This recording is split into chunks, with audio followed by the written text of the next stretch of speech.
evening, ladies and gentlemen, and hello and welcome to your Wednesday night Super Show. My name is, of course, the Rattlegun Rankin. This is another TCR Formula 3 doubleheader, proudly brought to you by Sim Racing World. Tonight's action kicking us off from the circuit to Barcelona, Catalunya, in a format that none of you may be reasonably aware of. This is the national course. It's a shorter course. It's beautifully laid out for TCRs. I was going to wonder how they were dealing with the longer corners. But we don't have to deal with that. Alongside me is the man who needs no introduction. He introduces himself anyway, so I'll let him do that. Howie, your average sim racer here, buddy. Good to be with you. Talking shit again. It's awesome, mate.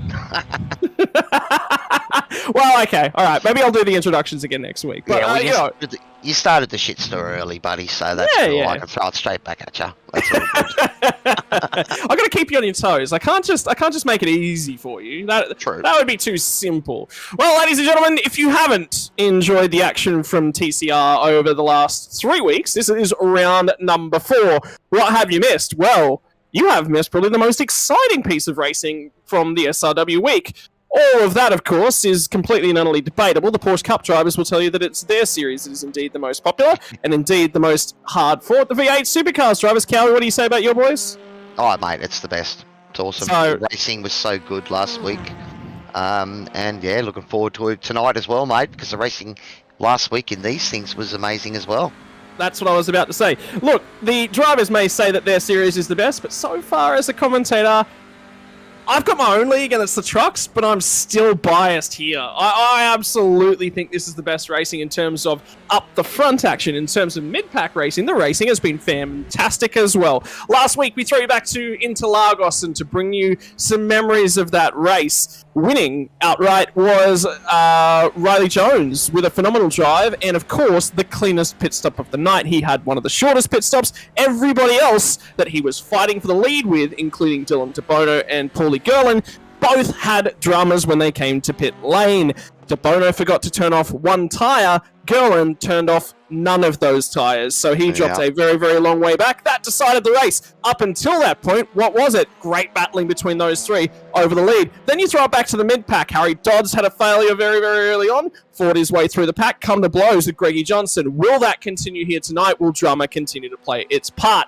If you look even further forward from those guys, Randall Luapui had a phenomenal comeback drive. However, he did come to blows with multiple drivers. So drama up and down the field. What are you taking a read off of from qualifying so far, Kelly? You've got your boys that you can talk about from Precision Sim Racing as well. So I think there's a few opportunities here as we talk about qualifying's conclusion. The time is out. That means the session is done. Qualifying locked in. So we'll talk about that. It looks the same as the racing has been, buddy. It's in clumps. You can see 2 or 3 guys there within a tenth of each other. Then there's a couple of tenths, and the next 3 are together, and then there's a gap, and there's the next 3.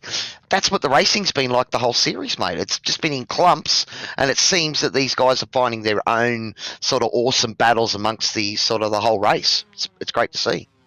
Well, new entry to the series, Connor Nixon. Ignore that name. He's actually not a part of things here tonight. He just entered the server and then immediately left again. I believe he may have been hooning around enjoying some practice laps. In terms of qualifying, the new entrant to the series, it is Corey McFarlane that's come to us from the front row of the grid. He's going to lock that one out. Alongside of him, Dylan DeBono. So the times there, 16.709, 17.088. 5 thousandths covers DeBono to Riley Jones. That is going to be another phenomenal battle that's going to go flag to flag in 2 races here tonight, ladies and gentlemen. There's 2 coming your way. Deacon Gerlin's going to be off alongside of him. Harry Dodds will be from the next row alongside team boss Tyson McAvoy. McAvoy not putting qualifying performances together so far in these things. Paulie Gerlin a long way back this week. Nathan Allen's been putting a lot of time into the car so far this week, and the Caleb Gerlin will round out the Gerlin trio. Greg Leake alongside David Leslie. Those 2 had a phenomenal battle last week. Team Greg, other entrant, Greg Johnson will be out there. Dean Sinkovich finally manages to get in and attend one of these races, and Daniel Fritz will round us out of the guys who completed qualifying. Your safety car drivers, Stefan McCartan and Greg Barber. Whether or not Steven Sinkovich will be in attendance is yet to be decided. Ladies and gentlemen, it's time to go TCR racing. We're about 15 seconds away from lights out. Cowie, favourite part of the week, mate, I think. Favourite part of the week, mate? I was pretty happy. I had major dramas with my PC on the weekend. I managed to fix it with 7 minutes of quality to go on Sunday. qualified P25 with 1 lap and finished P10. That's mine, but that's me. That is the thoughts from the Sim Racing World crew. Lights are on, and we will be green, green, green. It is TCRs, and De Bono with that Audi launch has got it all sorts of hooked up. McAvoy is going to grab multiple spots as well. Look to the inside. Here comes the run from Riley Jones. He's going to shove a nose down in there. They're full wide on the front stretch. This is never going to work. Oh, yes, it is, because they are Sim Racing World drivers. They know how to get through there, and they've done so yet again. A little bit of rubbing, beating and banging going on between Harry Dodds and Riley Jones. They'll now squabble it over, settle it all out, and after it's all said and done, it's going to be Dylan De Bono takes it away from Corey McFarlane. The front row's swapped, but it's going to be Tyson McAvoy from 6th on the grid. He's halved his starting position on lap number 1. Yeah, Corey bogged down a little bit on the line there, didn't he? And that gave the boys a chance to have a jump. And then you saw Tyson and Harry both by Performance Sim Racing comrades got a great start there. And I think Tyson might have even sort of hung Harry out a little bit out there, and that gave Riley Jones a chance to sneak up ahead of Harry. Something else I'd like to point out, David Leslie's up a whole host of spots, so they'll trundle down to the chicane, the Formula 1 layout chicane. Why don't we care too much about that? Well, it's ECRs. Look at the cars bounce over those curbs. I don't care. They'll bounce, they'll biff, they'll bang. You'll see that all night long. And then back to the start-finish line. It's a short lap. It'd be a 2-minute lap here if they did the full layout in a TCR. Only 1 minute and 20 seconds after going to green. Oh, Harry looking at the inside here on Riley Jones into the braking zone. And look, so this is such a great thing about these cars, mate. Well, Nathan Allen's going to shoot down the inside of David Leslie. A little bit too deep, and somebody else is going to try and take advantage of that. I think that was Paulie Gerland. Indeed, it was. Gerland's grabbed a few spots. Leakey's on with a shot as well. It's on like Donkey Kong, up and down the field. Harry Dodds is going to have blinking issues there. I was seeing a few of that in the qualifying session as well. Dozzie's connection may go afoul of himself tonight, and I can tell you right in the background, Greggy Johnson is on the dirt once more. Those are TCRs, Greggy. They aren't rally cars. They don't have four-wheel drive, and he's picked up three cones for himself as well. Riley Jones trying to get that spot back off Harry. That was getting fairly close there. Had to ride the curb. Harry gave him just enough room, but it was only marginal, I think. Well, clumped together already, buddy. That's what we see in this racing. The draft is so effective in these cars that it clumps it. Oh, huge move. It's going to be for Paulie Gerland. Nathan Allen comes a cropper with him, and there was another car got involved there as well. Who's got through on Allen? It's going to be David Leslie that's got it back. Paulie Gerland got shuffled to the outside. Now he's going to move it back across and make contact with another car. I believe it's going to be Dean Sinkovich or Caleb Gerland. So it might be two Gerlands coming together. Nathan Allen will call it to race control. They'll be taking a look at that one. Yeah, a bit of bumping from the boys out there, and I think just might have gone in a little bit hot.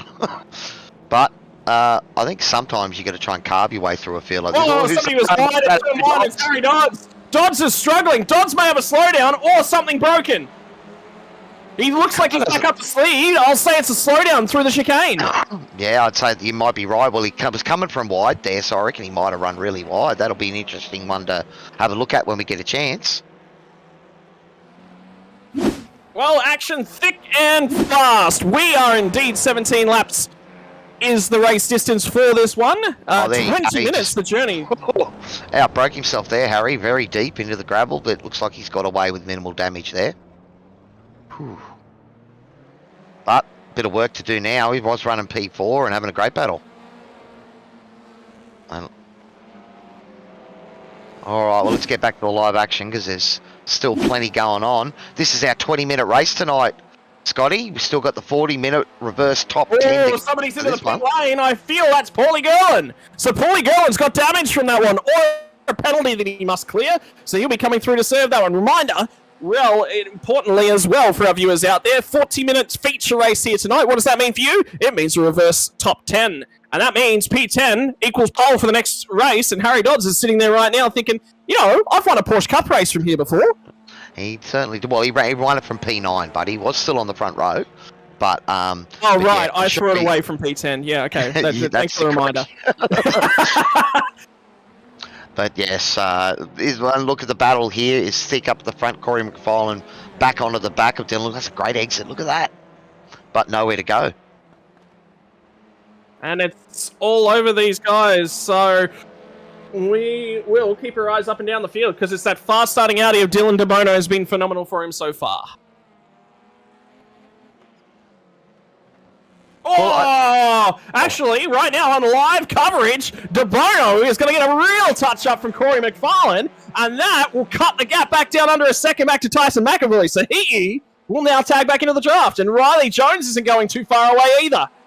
We've seen it time and time again, buddy. As soon as you start battling with another car, you know, you're a second or so a lap slower, and that just brings the guys behind you back into the equation. So I'll tell if you you're going what, to make a move, you've got to make it quick. if this was the Formula 1 leaderboard, you would just be getting a notification that Tyson McAvoy set fastest lap of the race. Immediately, we're talking less than a second later, overwritten by Riley Jones, who'll slow down a 16.8 and beat him by 0.6 of a second. So that battle will heat up as this race goes on. It looks like that Honda is just better to its tyres. Well, it is the Melville Equipment core fastest lap there, buddy. Also, we've got DSL Welding Services as our major sponsor, Pagnian Import Simulation. It's great to have those boys on board as well as Dragon RC and the Department Safety Car. De Bono has lost the lead, and he is right there and trying to give Corey McFarlane a hurry up. There is rubbing for sure between those two cars. I'm actually wondering if there's a bit of paintwork missing off McFarlane. So, De Bono will get it done off of the third last corner, turn 8, what they call Euro car. Now they'll come through the chicane, and what was a 2-car battle is now a 4-car battle pack. We were talking about fighting too much. Tyson McAvoy is going to get down the inside here. They're going to weave on the straight, bobbling for the drafting position. Who's going to come away with it? Right now, it looks like McFarlane's setting himself up for the move down into turn number 1. De Bono's going to cover it. Just squeeze the line off enough, and Tyson McAvoy senses opportunity. There is blood in the water here, Cowie. Riley Jones is sniffing it as well there, mate. Oh, Tyson got up the inside. Well, they're going to go 2 by 2 through the flip-flop on the run-up to the middle of the track. What is normally the middle of the track? First sector. Only 2 sectors here. It's such a short lap on the national circuit. And now De Bono will show a clean pair of heels as he tries to use this squabbling. It's McAvoy that had an advantage, but now it's McAvoy who will be under assault. Going for the switchback there, like a much better exit. So Riley got through. Oh, bit of rubbing there maybe. So it's interesting to see. I'm sorry, I was going to say. Go. Go right ahead. Go right ahead. No, you do. That's all good. I was just going to say it's interesting to see the different lines that drivers are taking, and that is creating this great action as well, mate. I don't think it's different lines that drivers are taking. I think it's different lines that drivers are forced to. If you're going to get this move done, you got to search for it. You can't. It's not just going to be handed to you on a silver platter. So you've got to go outside that racing line and maybe look for the slingshot or the under, the over-under and those sort of things to get it done in these cars. Well, the move for McAvoy, and Riley Jones to get done on McAvoy, actually for me started at turn 1, even though he didn't get it done until turn 5. And now De Bono has run very wide at turn number 1, and now he'll go back to side-by-side with Corey McFarlane. You were starting to think those two might just whistle themselves away into the distance, but that's not going to be the case for much longer, and now it's going to be McFarlane that'll go to the outside here. He'll lift off slightly, hoping to get a better run through the flat-out right-hander. Rotates the car nicely. He's in the draft. Will De Bono cover it? De Bono won't move back to the outside. He'll cover it enough down the inside. Here comes Jones getting closer now as well. And now it'll be De Bono who will be on the defensive. Riley Jones has come from a second back. He's now in the picture. Is it going to be McFarlane that starts to step away? Take your eyes off it for a second and you'll miss 5 overtakes. That's pretty apt for this league, buddy. The TCRs are certainly proving to be action-packed, and we're just seeing De Bono's got heavy into the boot. De Bono got a huge run through the middle of the chicane. I think that was McFarlane trying to check him up a little bit, break the momentum, and make him vulnerable to those behind. It's cost De Bono 1 spot, and Jones might lose the draft here. They're going to have to get down here after him. It's going to be on De Bono now to work together. We're 7 minutes into this race, and I don't think the action has calmed down yet for more than a lap. It's been crazy. These guys are pushing hard. You can see, I just noticed there Tyson take a wider line into T1 and looking for a faster sort of run through. But again, as long as the cars up front are battling, you still got a chance. So he'll just be biding his time. We'll see what he comes through. David Leslie starting to make a move through the pack. He is at the lead of this second chain of cars, and P4 P5 is Deacon Gerlin. With all the battling that's going on up front, he's actually starting to tag onto these guys. Then you've got P6 back to P12, covered by a blanket. It's awesome. Yeah, poor Gerlin with that damage or the pit stop there. That's thrown him well out of the gap. But, yep, a nice gaggle of 5 cars here racing hard, mate, and pushing each other. That's one thing that we're seeing with these cars too, is the drivers are really pushing hard. Like that battle up front, they're right on a knife's edge, driving the car about as hard as you can. I finally managed, Cowie, this week to get some time in these cars to learn a little bit about them, see if I could improve upon what the formula is, see if I could figure out why these guys love these cars. It's like a motocross bike. You drive it on the rear brakes. You brake slide the thing into the corner and it's fast.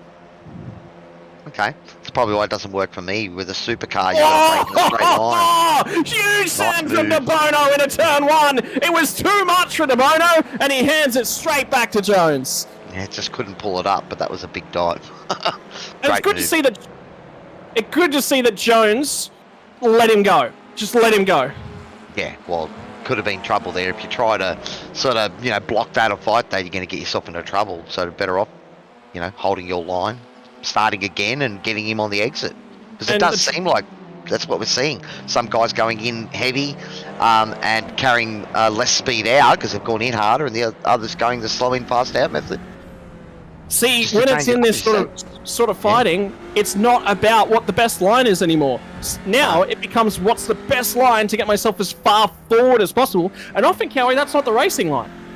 Yeah, well, where is the opportunity? As you saw before there, as you think Corey may be checking up Dylan there before, but that's knowing that Dylan got such a great exit coming out of that corner. He was going to eat him for breakfast up at T1. So I think you're right, buddy. It's a little bit of gamesmanship going on amongst the boys maybe out there. Well, it's worked in Corey McFarlane's favour, and they were just talking about it on the in-race chat as well. These tyres starting to wear just a little bit because of the intensity. Barcelona is known as a high tyre wear track, and it would be even more so if we were running the full layout in a front engine car. Wears front tyres quite heavily. The shorter middle layout, not so bad on the tyres, but it is a short layout. The tyres just get no breast. Yeah, well, and again, it's sort of two formats. This 20-minute race, I don't think it's going to be too much of an issue. But maybe in that 40-minute race, we've seen that tyres cost you time in the pit stop. So, guys aren't going to take them unless they absolutely need them. And so far, we haven't seen the tyres get stretched enough in the formats. So I wouldn't expect anyone taking tyres, mate. They'll probably just drive them into the ground if they can. Well, the issue is going to be getting the overtakes done, I think, because if you give up that track position, you've got to earn it back somehow, and that comes down to strategy learned from the NASCAR series. So some of the guys that participate in that might be for the better. Nathan Allen, and among those, Greg Leake is another. They will have learned their lessons about track position from Monday night's race at Chicagoland, or what a race it was at Chicagoland. Recommend, if you're over on YouTube, jumping back and watching the broadcast from then. Was a banger race. We're going to see some more door-banging racing as Dylan De Bono now sets the fastest lap of the race. So apparently he's found what those tyres feel like now. Gets down the inside of Riley Jones. Jones all hanging around the outside. McFarlane continues to drift off to the distance. So this is important for both of these guys to get this done. If somebody's going to have a crack at Corey McFarlane before this race is done, it's got to go now. And I believe we've now hit 11 minutes into this race. So we are after that halfway mark. Well, it's a big gap that Corey McFarlane's built out now, 1.6 seconds, and that's probably outside the draft. So we'll have to see. This will come down to Dylan's true pace, I think, not just draft us, to see if he can catch up on the back. Corey's first night here in the league. He is quite a quick man in the F3s, so I'm hoping he's racing them again as well tonight. But good to see him back, and he's jumped straight to the top of the leaderboard and battling at the front, just like we expect. Well, he will get straight into it. I'll tell you what, the one thing you can tell about Dylan De Bono is he is pushing hard. Why? He is climbing all over those sausage curbs. These aren't Formula 1 cars, remember, ladies and gentlemen. They love a little bit of punishment, so they can handle it. Don't be too worried about them braking. If you see them brake, might just be a graphical rug. We'll keep an eye on those. Right, let's look a little bit further back down through the pack. David Leslie has just lost P6 to Nathan Allen. So Nathan Allen's starting to come through on a charge. And indeed, he's got that position done.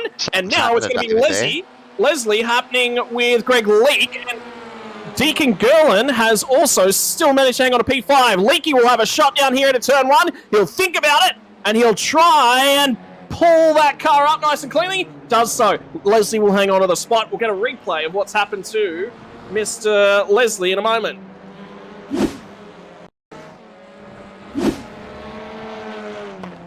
What's happened here is he just lost the rear. Oh no.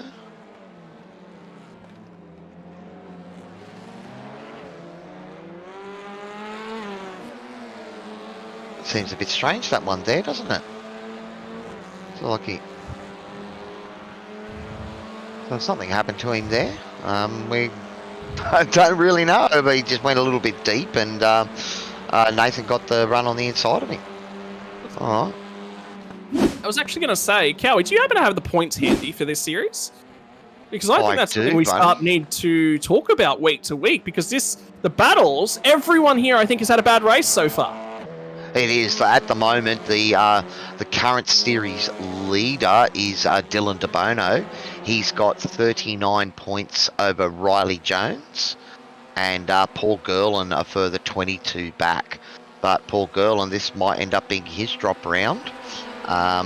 Is it still 2 drop rounds or only 1? I'm not sure. We're only doing 1 this season with the shortened season, so... Yeah.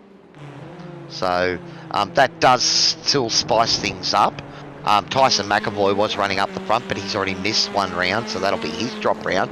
He's running 8th, so yeah, so it's Dylan DeBono, Riley Jones, Paul Girl, and Matthew Gerard. I saw Matthew said he couldn't make it tonight.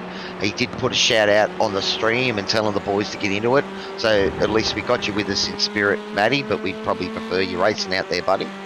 Nathan Allen P5, Bradley Wall P6, Greg Leake P7, Tyson McAvoy P8. Well, we'll have to take that away from you for one moment, Cowie, because all of a sudden you were talking about that raw pace of Dylan DeBono, and he is there. He is tagged back onto Corey McFarlane. McAvoy and Riley Jones have gone to work on each other. Jones has lost that spot away again, so now it's going to be on between Dylan DeBono and Corey McFarlane. Well, ladies and gentlemen, 5 minutes here left to run in race number 1. Reverse top 10 will be coming your way for half an hour after the conclusion of this one. So, DeBono's there now. How does McFarlane play this? Are we going to see some more checking up tactics as McFarlane suddenly realises he's got to go for it? He's going to take to the sausage curbs as well.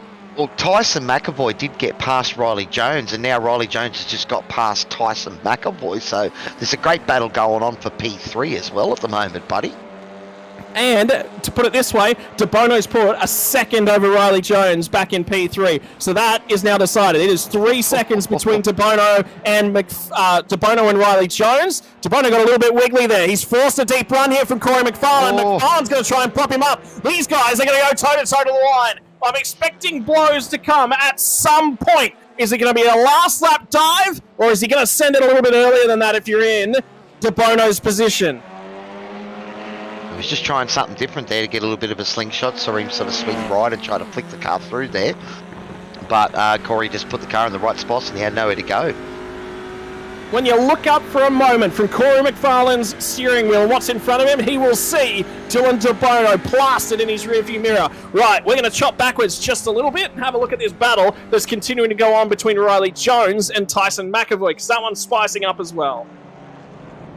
Well, they've already made a move on each other on the last lap, these two.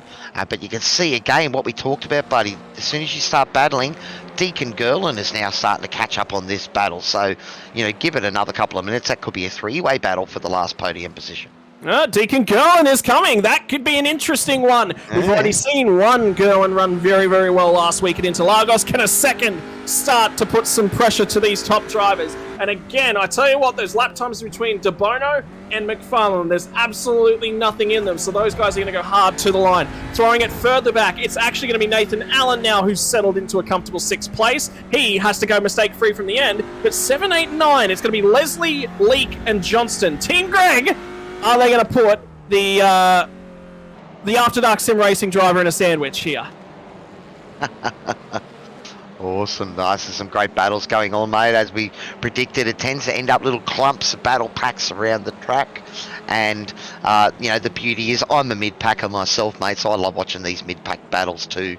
You know, those fast guys, yeah, they've got the podium to play with, you know. But here's where the real action is, mate. Well, action aplenty right throughout the field. And reminder, the TCRs, I believe, are actually staying open in terms of registration for the season. We have that confirmed earlier tonight. Hang on, it's going to be DeBono and Corey McFarlane going blow to blow. Right, that has heated up even more. We now have 2 minutes and 10 seconds, I would say. We're going to get 2 laps left of this race, and now it's time for Corey McFarlane to get the elbows out, start getting defensive. DeBono's gone deep, will pinch a break. He's still managed to keep that thing on track, and he is still feeling that mirror of Corey McFarlane. But McFarlane's an experienced campaigner. He will know how to deal with the pressure. He's going to have to cover because DeBono's rubbing him. Rubbing is racing in these sorts of cars, and Dylan DeBono is trading paint like you would not believe. Runs him wide. DeBono down the inside. Corners some sausage curb. Goes out to the left. You know what? This is actually the last lap of the race. They'll come back to the line. And he's in the cross. Is he going to get there? No! It's DeBono at the line! I think DeBono has got it! Are you kidding me? No! No, you know what? There's one to go! There's one to go! We're not over yet, I don't think. Oh, thank God for that. What? No, that's it. No, the checker flag's out. It is it. Yeah, no, you had it right. Well done. I normally get that wrong the wrong way. I call it as 1 lap to go and the race is finished. You got it right the first time, mate. Well done. Well, ladies and gentlemen, you want to know the best part? That was only race number 1, and the last of the field is starting to cross the finish line. 1 car left circulating will be P14. That will be Harry Dodds, who will finish down in P14. It has not been his race. So maybe some damage suffered there a bit early, but didn't look like it was damaged, but maybe just struggling with the tyres. Might have to have a chat to Harry a bit later and see what happened there. Oh, he's had a moment, has he?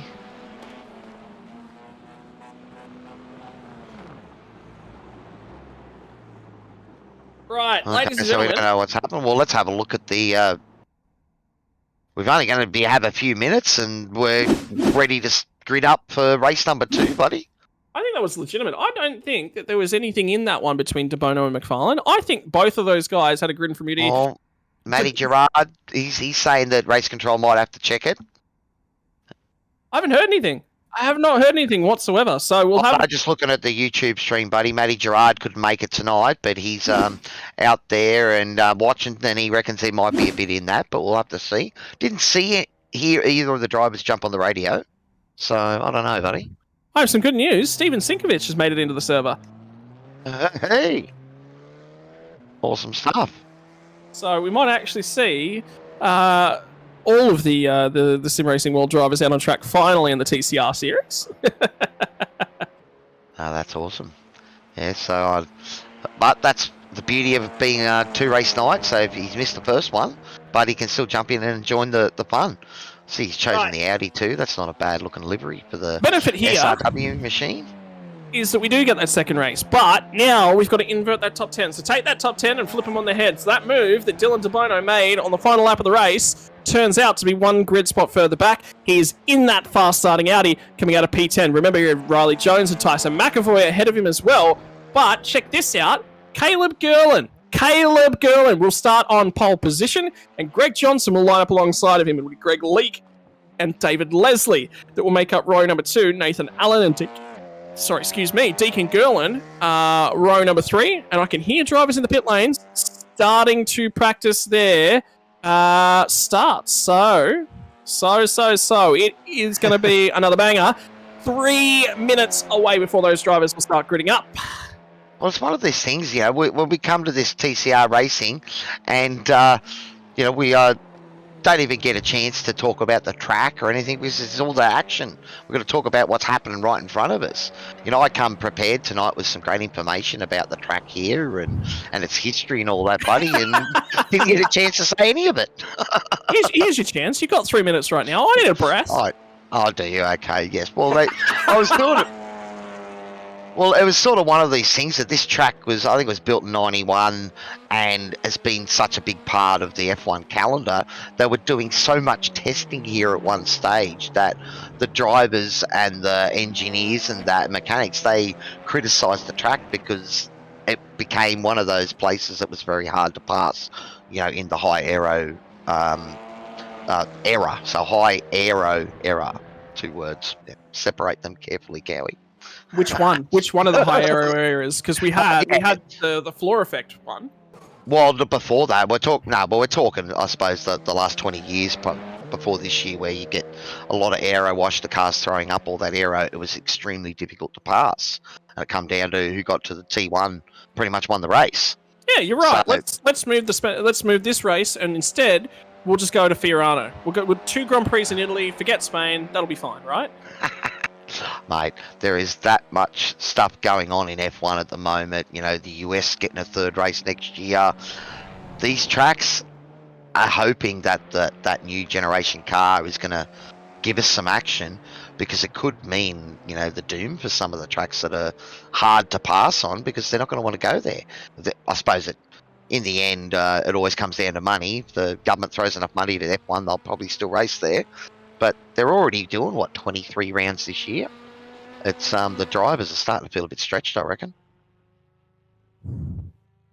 Yeah, it's a huge calendar. They're on summer break, so they're soaking up the sun. They're enjoying things. Well, it's silly season, mate, with the Oscar Piastri, Ricciardo, Alonso debacle. So we'll see where that all heads. I think every day there's a new video on YouTube saying this has happened or that's happened or this is going to happen, and then you look at the video and it's just more wiffle wobble garbage of people trying to guess what's going to happen, much like we're trying to do tonight ourselves, buddy. But I suppose that's one of the great things about motorsports, sim racing. We can sit here and talk shit about it and have some laughs, and there's people out there that are entertained and watch it, mate. So this is an update that's going to go out in Matty Gerard's favour. Race Control have had a look at those last few corners, and they've gone, you know what? It's official. We're happy with that result as it stands. So it is going to come down on the drivers now to protest that if they would like the result changed for any actions untoward. Ladies and gentlemen, so far it has been a banger of a night here on the TCRs, and it's time for you to go ahead and bang that like and share button. If you're enjoying the broadcast right across the Sim Racing World Network, Facebook, YouTube, and Twitch TV, don't forget to hit the like, follow, subscribe button. That helps us chat in chat. We love hearing what your comments are. What did you think of the race, number 1? We've already got Matty Gerard chiming in with the moves that he thought. Was he happy with it? Was he unsettled with it? Who's your pick for race number 2? That's the critical thing. And if you're a fan of our Formula 3 series, that's coming up on the other side as well, because we go straight from the 30-minute race here to the Formula 3. And I believe it's actually coming to you from another Formula 1 track. I believe it's Fuji here tonight. So if you're keen Speedway, buddy. Yeah. to see these cars take a run around, smash that like button. We're going to be here for multiple hours yet. Right, gridding time. 30 seconds left to go before those lights will start to come on. We're going to start. Who's your pick, Cowie, for race number 2? I'm going to go with my team boss, Tyson McAvoy. I think he's at the front. Yeah, I was waiting for that. he's in front of him here. Well, I'm thinking strategic. I think Riley Jones is going to be the other one. I think it's probably going to be between those two. I think Dylan and Corey are going to get caught up in the middle and not get through. All right, I'm going to go for somebody different. I'm going to say Deacon Gerlin. I think he's going to have a good old crack. Right, lights are on. We're a moment away from a race start here. Who's your pick? Doesn't matter. We're on the run to turn number 1, and it's those fast-starting Audis. They'll leap out of the gates once again. And can Caleb Gerlin hang on to this one? Greg Johnson is going to be right there, and through the middle, I think that looks like Nathan Allen. Nathan Allen from 6th spot on the grid. He's going to try and send it. Big send down the outside from McFarlane. He's going to make contact with McAvoy. McAvoy will be unsettled about that one. Go backward in turn number 1. That'll be Nathan Allen. He loses out on all of that. Deacon Gerlin's gone backwards as well. Caleb Gerlin's in P2, and it's going to be Greg Johnson with the race lead. And I think that will be the first time he'll have ever had that said about him. In this season, buddy, I'm sure Greg's got some wins out there. Tyson McAvoy got a great start. He's up P3 already. Corey McFarlane P4. But we did see a couple of the guys really try to go around the outside. I thought Tyson was going to get boxed in then for a moment behind Greg Leake, but then someone else who also tried to go around the outside of Tyson as well. So it's crazy. 5 That was wide. McFarlane. That was There you McFarlane. go. Greg Leake is off the road at the moment, trying to rejoin safely. He'll rejoin down in front of David Leslie. Down the inside, round the outside. Huge send from McAvoy. That's Chick Gerlin up. Gerlin's going to lose 4 spots. Make that 5 as De Bono and Jones will go through. And I tell you what, Greggy Johnson, eat your heart out. Race 1, finished. Yeah, there and abouts. Race 2, lap leader. There you go. Chalk that one up. Away from him.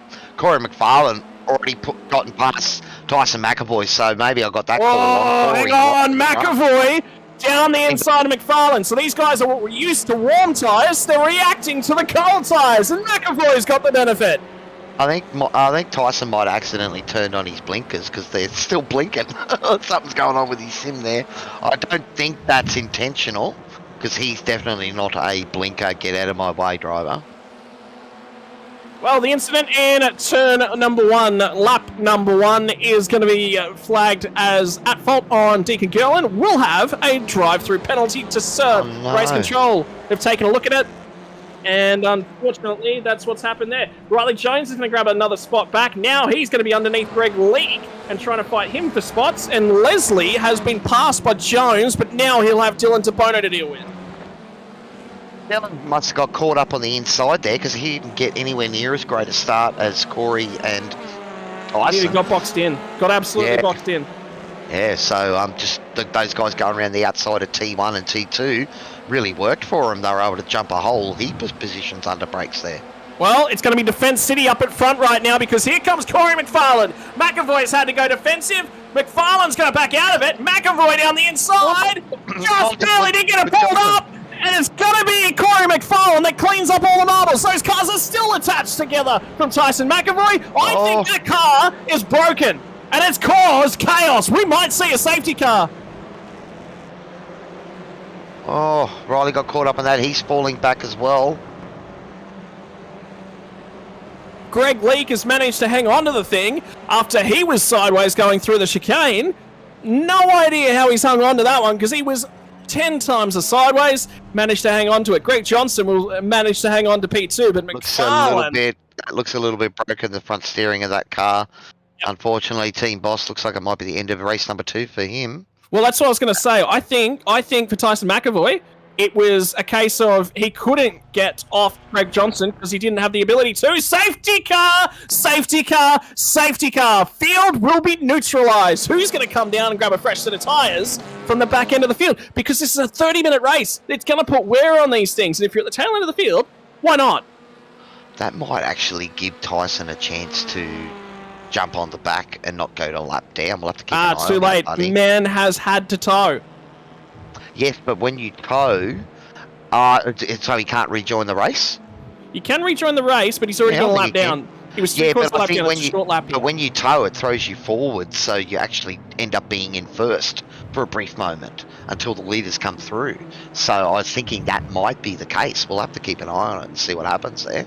I'm interested to see what Team Greg does on this restart. Because, have a look at them. The two boys working together here, they'll be laughing. They'll be loving life. I said, I think last week, that Greg Leake is having a season of his life. This is the best he has looked, the best he has driven.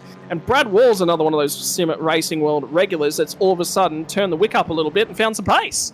I think, it's confidence. And I don't just mean confidence in your own driving in the car or your simulator and all that. I mean confidence in the people around you. And, when you know that you can have a bit of a dive and the guy knows you're there and he knows you're going to try it and he's not going to deliberately, close it off and take both of you out, it seems that across the league and across the whole depth of the field, there's great respect and these guys are racing close together and door banging and having a ball. I hear that you're going to maybe resign from commentating the TCRs next season, buddy, because you want to get in and amongst it yourself. Well, yeah, I mean, I jumped in them and I went, hang on. I don't know why these guys are having fun in this thing. Right, who's going to pit? Who's going to be taking the blink? Top 5 cars, none of them are going to pit. Most of the field's going to shuffle on by. Is there anyone down at the tail end that's even going to think about it? No one thinks about it. Everyone stays out. I mean, if I'm in Harry Dodds' shoes... Harry Dodds did blink. Yeah, that's what I was going to say. If I'm in Harry Dodds' shoes, I'm going to lose a couple spots. I'm going to get the opportunity to grab them straight back. Just tyres. Why not? Well, Why that not? car's looking fairly heavily damaged, mate, so it would be compromising him a bit. You're in there. You may as well just do it. It looks like he's taken a bit. Did he take some fuel? I don't think. Maybe that might have been the tear off or something like that. That would have been the a fast little bit longer repair. there. Yeah. Oh, well, the fast repair fixed, and then he waited for another couple of seconds. So I'm wondering if it might have been fuel that he forgot to turn off, or yeah. So, but looking at it here, yes. So look at that. I think Tyson, is he coming out of the pits now? Well, where is he? No, Tyson, you're right. You called it perfectly. He's tagged on. Or is that Deacon Gerlin?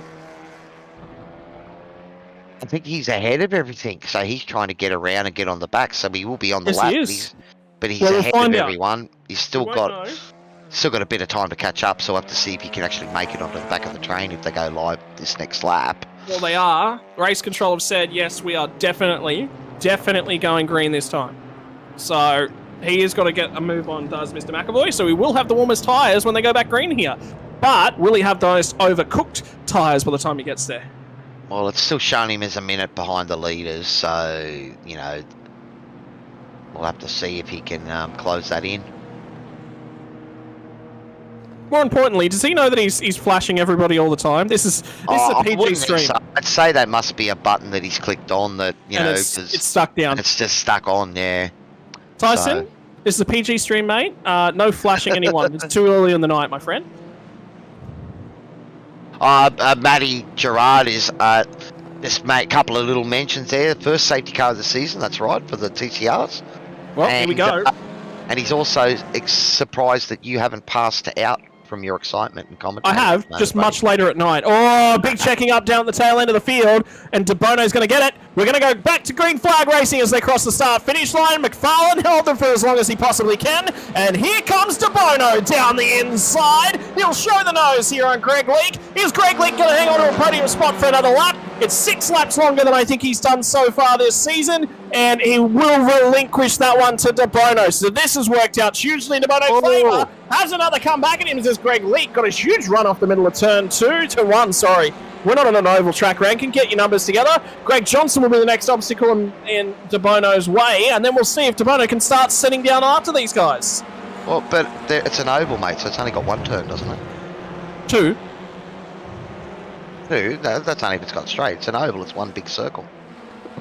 Still good. I'm giving you shit, buddy. You're supposed to jump on me then, but that's alright. No. It's I can't. I'm not going to jump on you. You don't know what you're on about. You don't know what you're talking about. You can't count corners. 1, 2, open the steering. Turn back in. 3, 4, open the steering. That's how it works. Okay, fair enough. Well, Tyson, so we just had a quick look at Tyson there, so he's still about 12 seconds off the back of the pack. So points on the table still is the critical thing for him. Well, on the lead lap, mate, so he's still got a chance, you know, and we know how he loves to drive these things and he'll be pushing hard. We can see here Dylan De Bono right on the back of Greg Johnson here, looking to get the draft and up the inside. Greggy Johnson's learning how to defend from the best. Will he be able to defend the best? The guy that had the most pace in race number 1. De Bono will get down the inside and finally get that move done. Here comes Leslie as well. He's on a charge. He's getting clear of Greg Leake. And then it's going to be Caleb Gerlin that'll slot back into P6. So starting to try and respond. Paulie Gerlin will be P17 Sinkovic. So the battling continues. At the moment, buddy, my prediction has gone completely out the window. Riley Jones in what, P9 is it? No, P9, and Tyson's back in like P15. Just can't get clear. Every time he shoves the nose out, Nathan Allen it is in the other Velocity Sim racing car, keeps shoving the nose in there and squaring him off. And it's going to be Dean Sinkovic that defends with all his elbows out. And here comes Harry Dodds at these guys. So Dodds has still got an opportunity here. Was a fast qualifier, Dodds. It's just not been the race pace for Doddsy so far this season. He's had a lot of troubles in the races. Well, the last race, first couple of races had belters, but and he's win it containing a tyre in the reverse grid feature. You know, so he's definitely got pace in these cars. I know maybe Catalunya hasn't got it quite worked out, but as you said, he's got a free pass there. That safety car come at a perfect time for Harry and got him back into it, I think. And it's going to be Riley Jones still bottled up in behind Dean Sinkovic. So does that mean Sinkovic is running a lot less wing on these things? Defensive driving, I think. Just positioning the car in the right spot. I mean, you know, it's one of those things. If you can make the car wide, you're not weaving. You're just making it nice and wide. Preferably 3 times as wide as the car actually is. That's the ideal thing. If you can. So, but he's doing a great job of it at the moment. And you can see here that Riley's starting to look frustrated. Who will get it pulled up? And Nathan Allen gets 2 spots in 1 corner. Yeah, I think Dean got that one back though. He managed the first. Oh, yeah. Oh, it's still on. Still on. Well, the door opened for Nathan Allen, and he is just. Well, the door. You know what? The door wasn't even open. That's what I was going to say. It wasn't an open door, mate. That screen door rattled when he went through there. And now Riley Jones has had to go toe-to-toe with Harry Dodds. So Riley Jones is struggling. Now, I did see him get a little bit of contact in the concertina effect just before they went back to green. Everyone sort of thought that they went. They hadn't yet gone. But Nathan Allen's now going to come under assault from Dean Sinkovic. And Riley Jones, who was there and pushing for the position, is now defending for his life at P10. Well, that's what's so great about this action, buddy, is we're seeing these battles right down. And if you make a little mistake and you get caught up in mid-pack or these reverse grids where you don't get through right at the start, then once the tyres are up to temp, you're battling with guys that, you know, can still hold their own in these machines. And, you know, you need to be a second or quicker to make the move. There, well, Nathan Allen nudged that door open and kicked it all the way in. This time it's going to be Riley Jones with a send from outer space. Parks it on the apex again behind Dean Sinkovic. Sinkovic will be grinned from ear to ear, I can tell you that much. Oh, he'd be loving it. He'd be in the live chat there. Dodds and Allen will come together and they'll both get away with it. Harry did lose the position to Daniel Fritz. That's what's always one of those things. I'm going to call this series the scavenger series because it looks like there's a roach that just sits behind the pack and wait for the cars to get together and then just snaffles through. The vulture series, Toddy has said. So, you guys are the worst. Where did you come up with that? Anyway, back to the racing instead of away from those terrible jokes. That's normally my bit, so we'll get back to that. We'll talk about that in post-production meeting. Okay, no worries. Riley Jones still trying to get down the inside of Dean Sinkovic, and Nathan Allen's going to start closing back in on that one. We'll move on from that battle, which I'm sure is going to continue to rage the whole race on. Oh, he's going to be deep there, Dean. This might be Riley's chance now. Yeah, if Riley can get clear, he'll start getting forwards. Greg Leake has now dropped a few spots, but Greg Johnson is still hanging on to P4. He's dropped the podium spot now to David Leslie, and Leslie has just bolted on him. So Leslie's trying to disappear up the road, and down the inside comes Paul Gerlin. But great recovery. It's going to be slightly too deep from Greg Johnson, and he will have to yield that position. So it's going to be the DSL Welding Services car of Paulie Gerlin, who will now take over P number 4. And hasn't the reverse grid format put on a stunner for us so far this season? Well, Paulie Gerlin will be recovering from his race 1 debacle, and he's our current series leader. So, you know, this tonight had the potential to really sort of shake the points up. Dylan DeBono right up the front in the first race, and now again in the second up the front. So he's about, what did I say, it was 30-something points behind. I'll put it to you this way. Dylan DeBono has just set the fastest lap of the race, took 0.7 of a second out of Corey McFarlane that last lap, and he is only 1.7 behind, so he's just about to tag into that draft range. Well, the Melville Equipment Corp fastest lap up for grabs, and we are trying to highlight the fastest lap for each of the cars each week. Yeah. Might be something we have to have a look at is Dylan DeMone. Remember, the guy drives Hyundai Excels in real life, so he definitely knows what he's doing in terms of the front wheel drive. Well, the buzz boxes, you will find him at Sydney Motorsport Park and around. I believe he said he's going to Wakefield Park, one of the final showings of potentially Wakefield Park, and he will be there to go and have fun at it. He's actually invited me to go down with him. I might get the opportunity to meet him actually on Friday, so we'll be talking to him about this race for sure. Right. Back up in front, has DeBono started to tag on to Corey McFarlane. Well, that gap has come down a little bit more, and it will be back on in a few laps' time for the lead of this motor race. We are now about halfway through this one, so halfway done. We've started lap number 12. We'll not go the distance in terms of laps so far this evening, but you know what we will go the distance in terms of? We're going to go that time distance. So we've got about 15 minutes left to run. Cowie, top performer so far. Corey McFarlane made a great start getaway, but who's finding your way through the pack? Who has been your highlight so far this race? I think Paul Gerland has done a great recovery because he had a horrible race 1 and he's now got himself up into P4. And we can see here he's closing in on P3.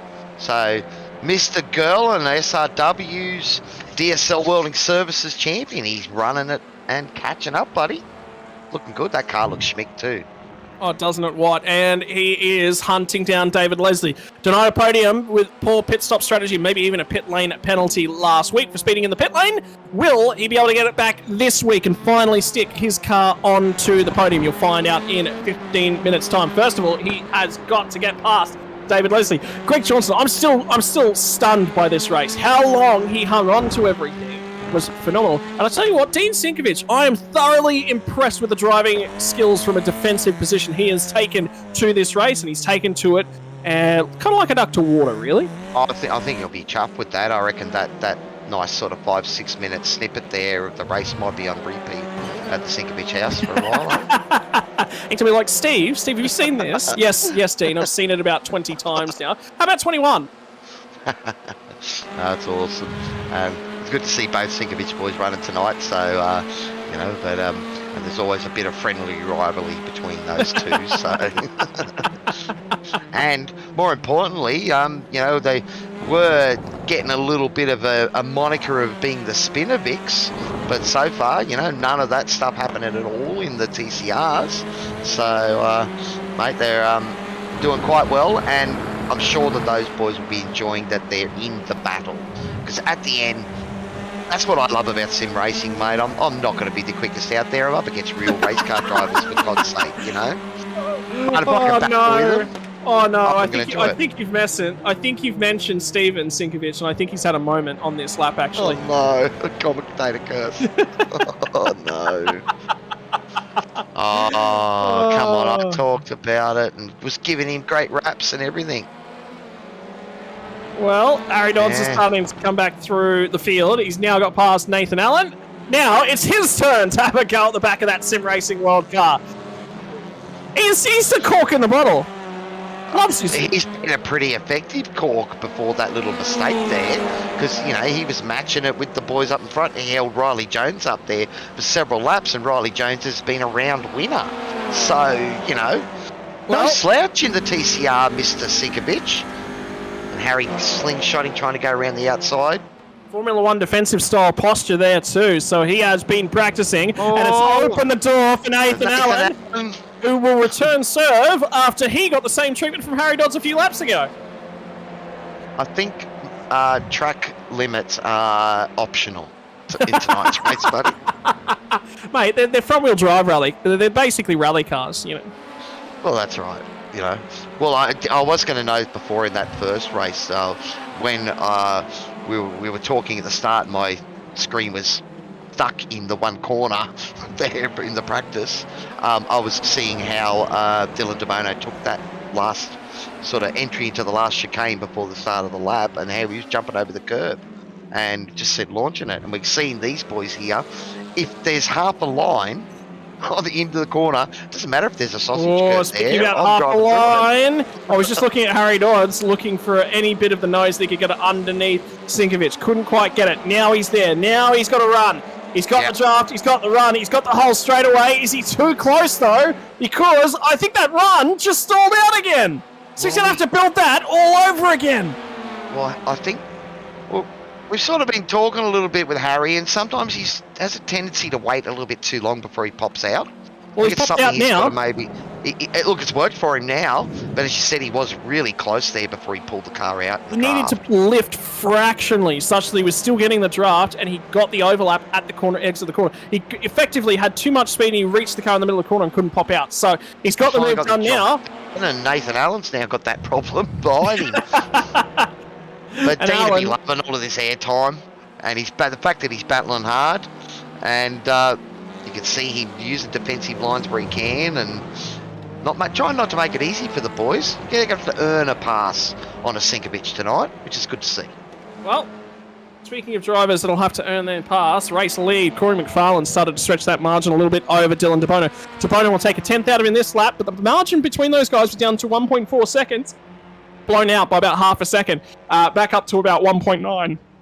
And I tell you what, Harry Dodds just went very, very wide coming into the last chicane, so it would not surprise me to see him under assault, except his connection might have just died, and indeed, more than an off-track, he's in the sand trap, so Dodds will have to make all those moves all over again.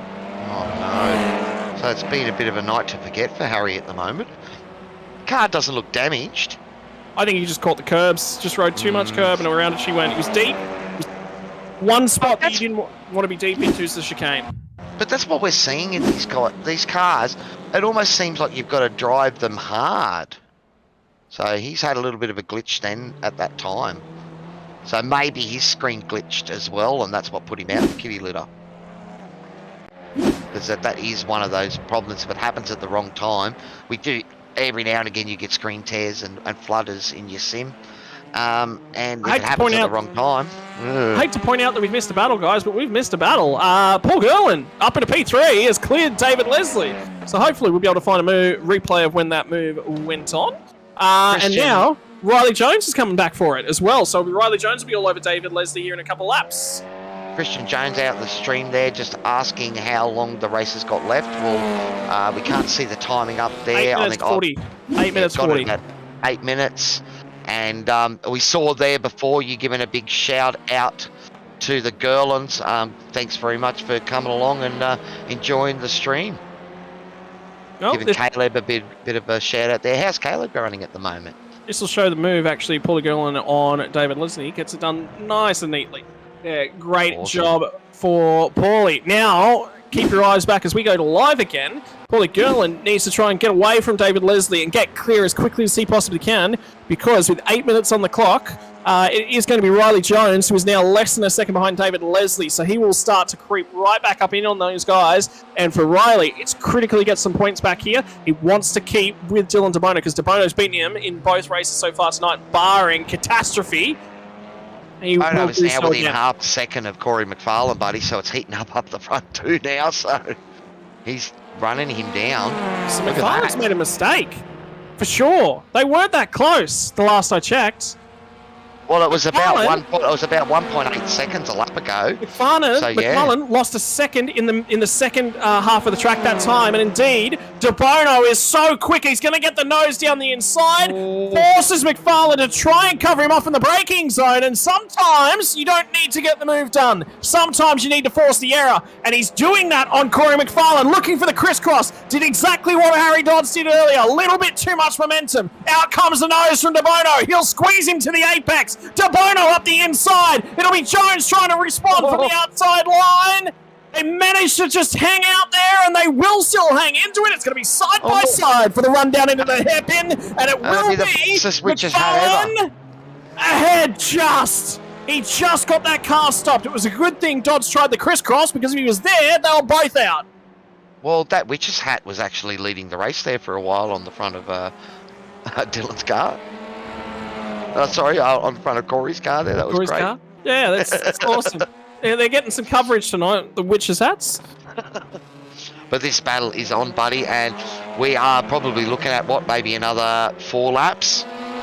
Oh, don't tempt me. Don't tempt me for another Dylan DeBono move on the last lap. That would just seal the deal. He's had a phenomenal season, the TCR, so far. Will it be another night of stunners from DeBono? Well, we've got 6 minutes to find out. DeBono! But he's going to go deep. Parks it on the inside, parks it on the apex, forces the crisscross from McFarlane, and McFarlane will just barely escort him wide. I think. Dylan's on the radio. I don't think he liked that one there, so we'll have to the thing is, see what. McFarlane and DeBono, they've basically been playing chicken of who's going to break the latest, and it seems to be constantly propping guys up in the middle of the corner. But just park it on the apex and make them deal with it. But they're 15 seconds in well, front of third at the moment, you know. So these two are just showing awesome pace, and you know, a postage stamp doesn't really separate them with maybe 4 laps to go.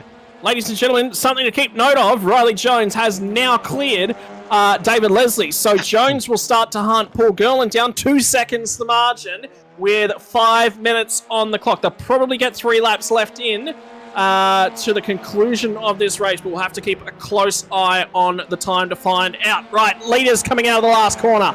5 minutes to go just before they cross the start-finish line, so they are on the charge. Can McFarland start to get away from De Bono, or is De Bono's mid and late race pace just going to be too much for these guys? We'll have to find out. Gerlin, going to be interesting to see if he can hold off Riley Jones. I tell you what, the sector times, Gerlin just dropped half a second, 3/4 of a second back to Riley Jones. So Jones will get there on the last lap of the race. Cannot make a mistake right now.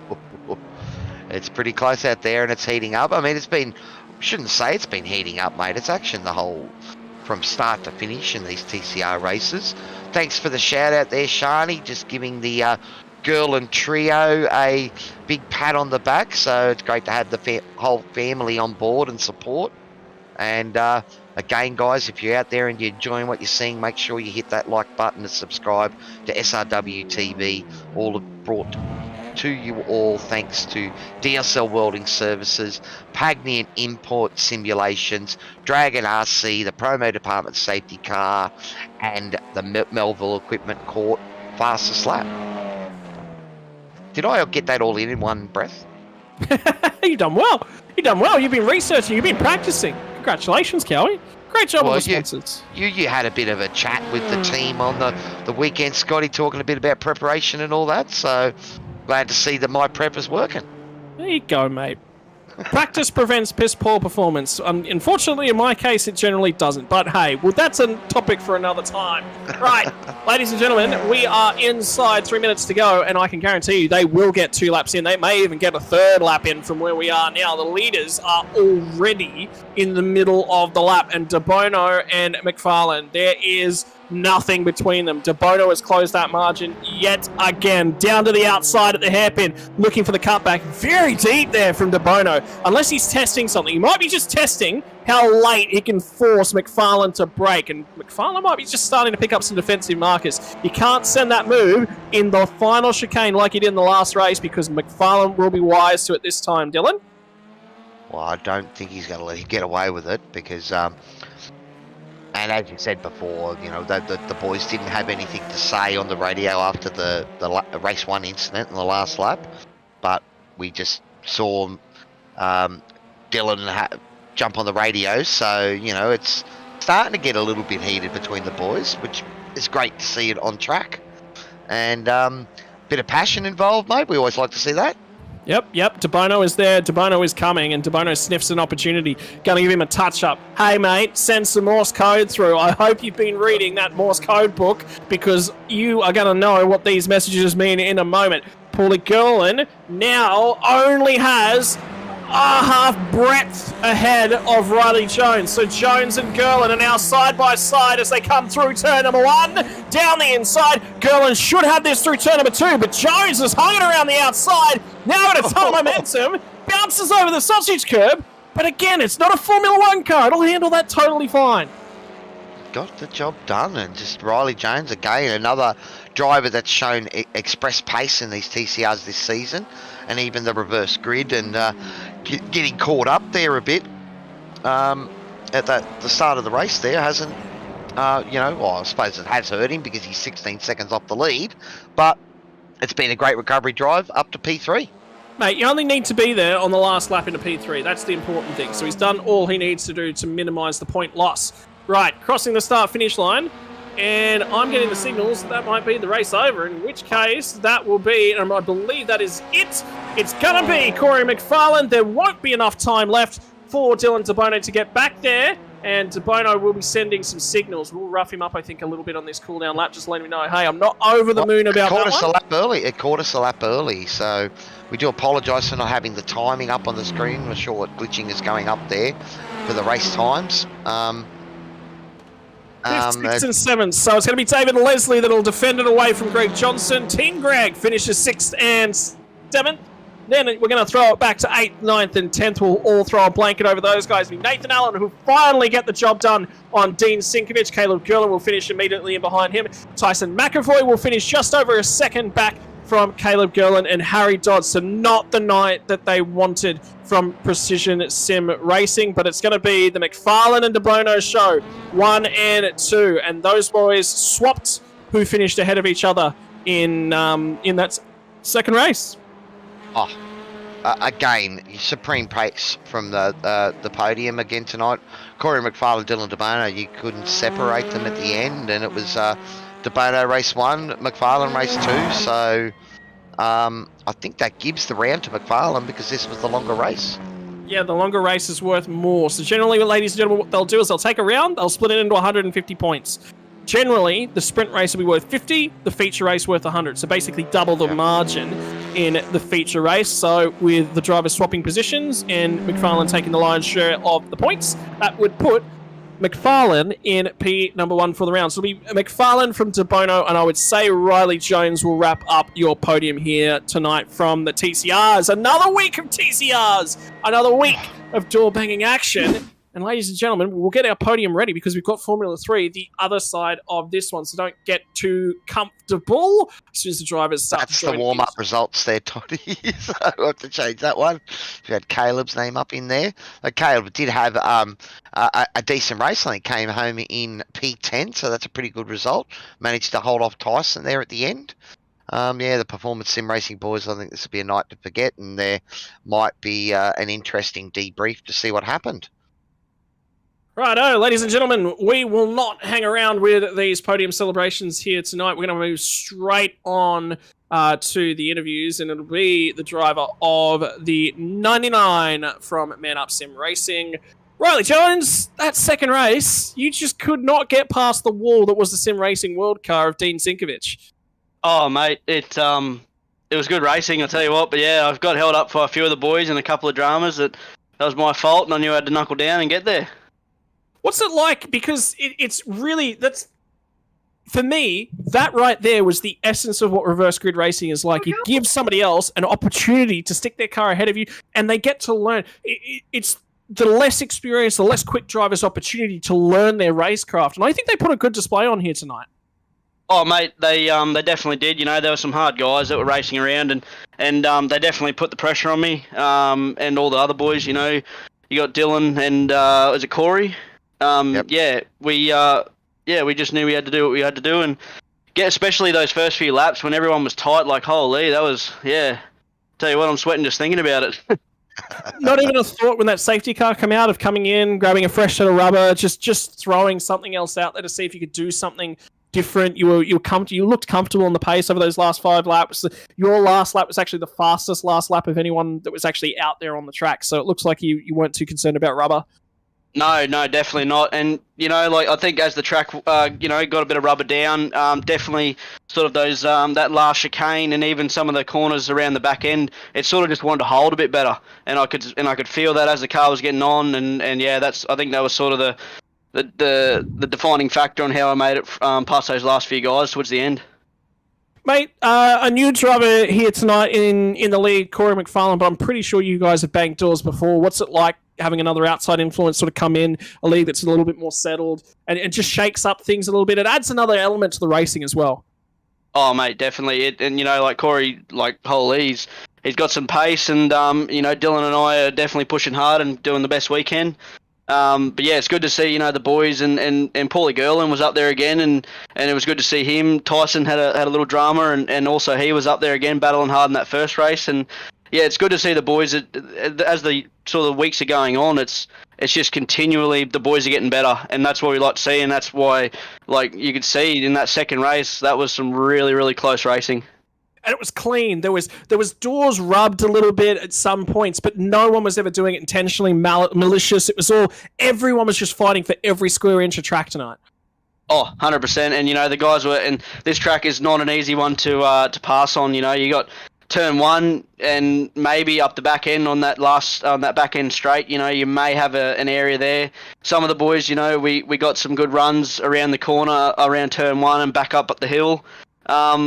It's just everyone's getting better, and the door-to-door, rubbing's racing, and if you can keep going, if you turn someone, it's not the best, or if you get turned, it's not the best, but if you can rub door-to-door, close racing, then I'm all for it. mate. Shout out to you for another strong finish tonight. Great drive towards the tail end of the race. Showed your class being able to fight back through when the chips were down. Ladies and gentlemen, Riley Jones, driver of the 99. His sponsors, please. Yeah, boys, I'd like to thank Man Up Sim Racing. Obviously, Paul and the boys always get behind me. Oakcrest Electrical, RPJ Transport, and Fast First Aid. Ladies and gentlemen, that was Riley Jones, and another stunning finish with third place in the round. Right, we'll move on to the next driver, and the driver of the 03 from Velocity Sim Sports. It is Dylan DeBono, and, well, he's had some fun in these TCRs. Which do you prefer, the Hyundai XL or Audi TCR? I think the Audi would go just a little bit faster than the XL. Oh, yeah, but the Excel's something you got, it's there, you can go for a burn in it. Yeah, that's it, I guess. It's go out and say, had a good night each night. Mate, talk to us about both races there tonight. It looked like you and Corey were at the end there, when it's just you two fighting for it, there's 15 seconds back, you sort of get the opportunity to just go head-to-head with somebody. It's just two of you. You're going back and forth. You're diving deep in one corner. You're pulling it up short in the next corner to try and fake the guy out. It was just some real gamesmanship from both corners tonight. Yeah, it was definitely good. That first race is quite good, actually. I lined them up at the last corner. I was sort of been practicing it throughout practice, and then that second race there, I went up the inside of him and I sort of got fed a bit of a wheel, but I mean, that's racing, I guess. Yeah, look, with the TCRs, they do just plow off the corner. I don't think, it didn't look like there was any malice in it. It was just good, hard racing. And it's tough sometimes to get that good, hard racing, particularly in other series, but the TCRs, they just they love it. They want to race that way. Yeah, definitely. I think because it's so close together. Like the times, you look at the times over the, whole race there, I'm sure we're separated by probably less than half a second. I know, to me, Scotty, it sort of looked like you almost sort of had to force the door open there at times because, the guys were defending pretty hard there, and you had to be a bit audacious to make your moves. Did you feel the same, Dylan? Oh, definitely. This track was so hard to pass on. Like if you wanted to make the move done, there had to be sort of be a bit of rubbing involved. But that's fine. Like I'm fine with that. But yeah. Talk to us a little bit about overall lap pace, because it looks like you were about the only driver that could sort of set themselves down after Corey McFarlane. I can't really confirm at the moment for race number one, but you've managed to come away with the Melville Equipment Corporation Fastest Lap Award from the feature. What's the real feature here to Catalunya on the national circuit to getting that lap right? I think definitely to getting the lap right, it all starts at turn one, like that sequence of corners through the S's. Definitely getting that right, taking the right amount of curb so you don't get off track. That definitely helped a lot, and also that last sequence of corners, getting that all right, not touching any of the curbs, and yeah, just staying off the curbs. To be honest, like a few times in those two races, I hit the curb and felt like I almost flipped over. I was going to say it looked like you were using the curbs if it meant trying to make a move, but that was, because you saw half a door and tried to widen it into a full one. Yeah, especially in that last race, the last corner. Just sort of saw a gap there, saw he was blocking the inside. I knew he'd check up so I didn't cut under him, so I just tried around the outside to there, and I was on the inside to the next bit and got up the inside, so...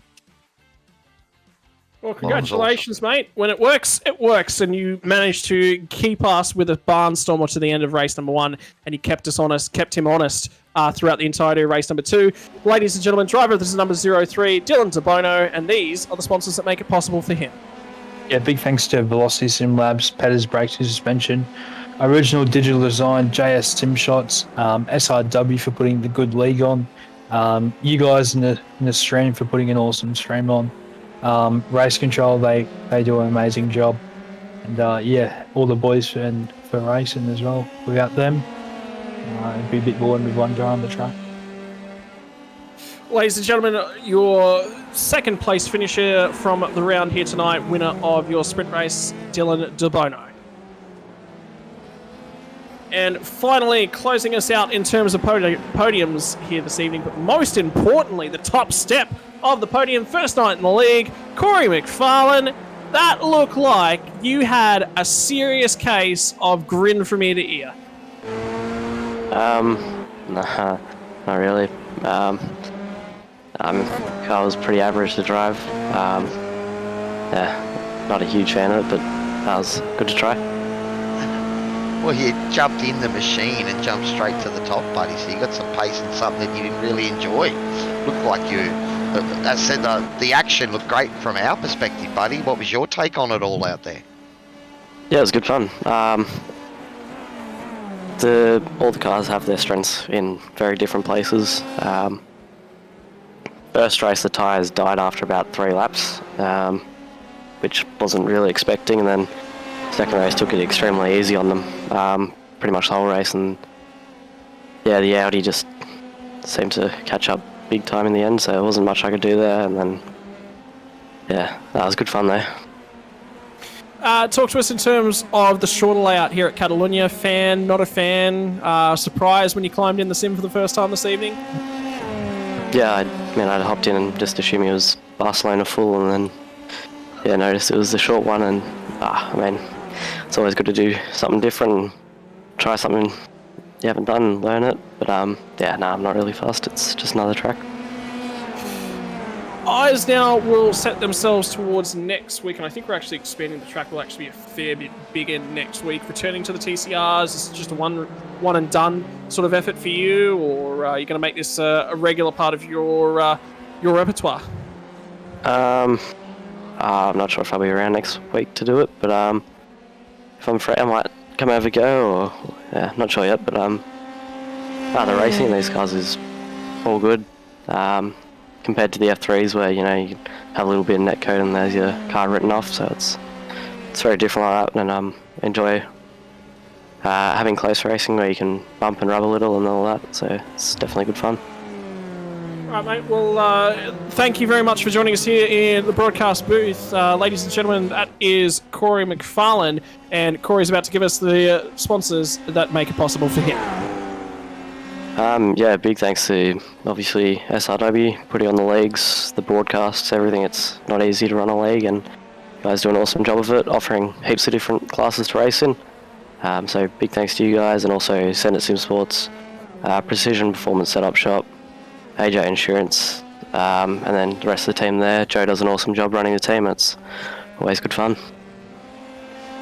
All right, ladies and gentlemen, that rounds out the podium celebrations from the TCR, but as you would regularly know, there's one more series to come your way. It's time for the Formula 3s. We'll be jumping ourselves over to Fuji in just a few moments. Sit tight, relax, grab something to eat. I need to go fill myself with oxygen again because I'm nearly having a heart attack after that race, so we will be back in a few moments the other side of this.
Racing World TV. If you haven't gone anywhere during the break, you'll know exactly what's coming your way. If not, you might be looking at your screen right now and going, hang on, we were racing tin tops just a minute ago. They had bodies, they had full-blown things. Yes, your eyes do not deceive you.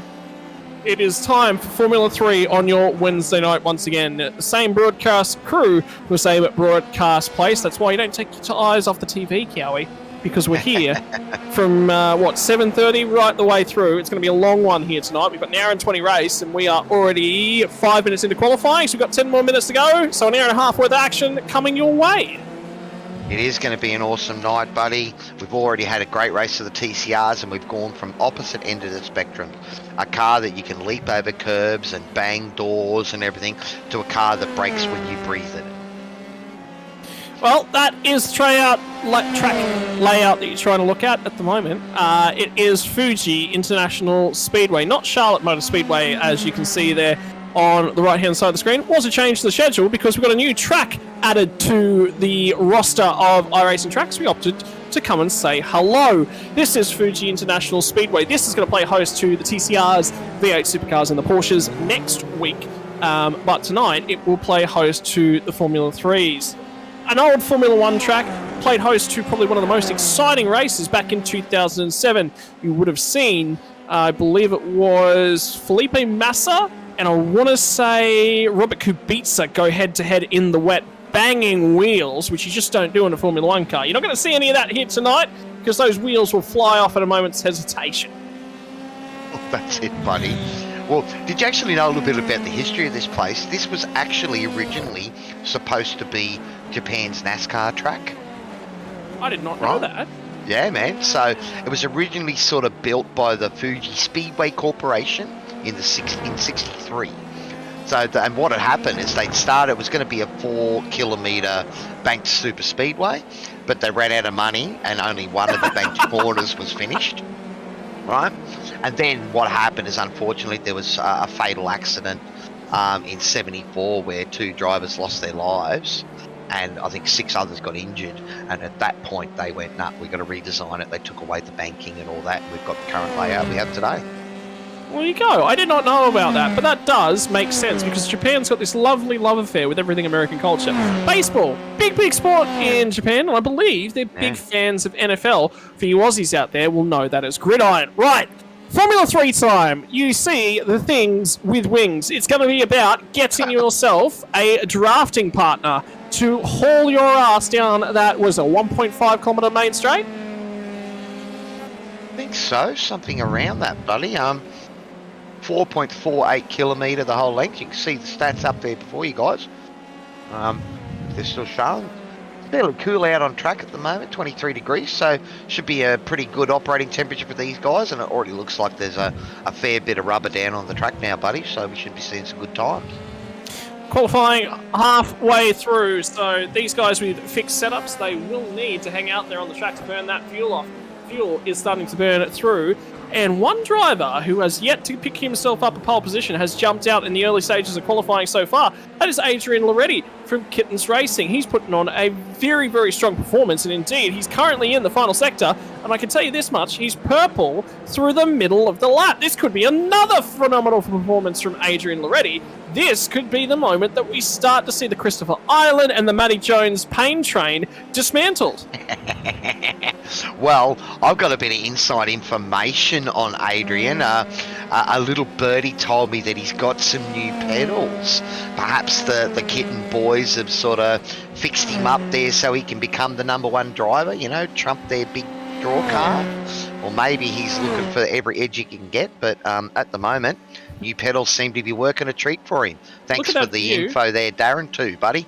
Look at that view back up the start-finish straight. That was really cool seeing all the cars on that just phenomenally long front stretch. Well, that is one of the Sinkovich brothers making his way down through turn number 1, turn 2, and then I think that's Carl Pickering, is it, in the 07? It is. Carl Pickering on his way down into turn number 1, so he'll settle himself down in there. We'll see how he starts to make his way around the lap. Right, who's on a lap? Towards the tail end of town, Bradley Hudson. Bradley's shown some pace through different stages of qualifying the race the last couple of weeks. It just hasn't inevitably gone Bradley Hudson's way. Will he finally find himself some luck? He'll cross the start-finish line. and he will set, I believe, a new faster lap, but won't grab himself another spot at this point in time. So he will stay 34.9, where yeah. he is. Steven Sinkovic coming towards the end of another lap. Adrian Loretti's gone slower through the middle sectors, so I believe he might be cooling the tyres off, getting ready to have another crack. So he'll come out of the last corner now and get on with it. Adam Simpson's about to finish another lap. He is green in all three sectors. He will improve upon his time. Time's starting to come in thick and fast. We get a whole bunch of time to react to them. And driver in second position is Daniel J. Byrne at this point in time. Byrne has just come out of the pits, so he has come back in for another splash, another go. I think he's going to have too much fuel on board to improve his lap time. So this might be practice starts from Daniel Byrne. Well, look, there's some interesting things happening up there. There's a few names that haven't put in quali. Matty Jones probably being the biggest name at the moment that's not out on track.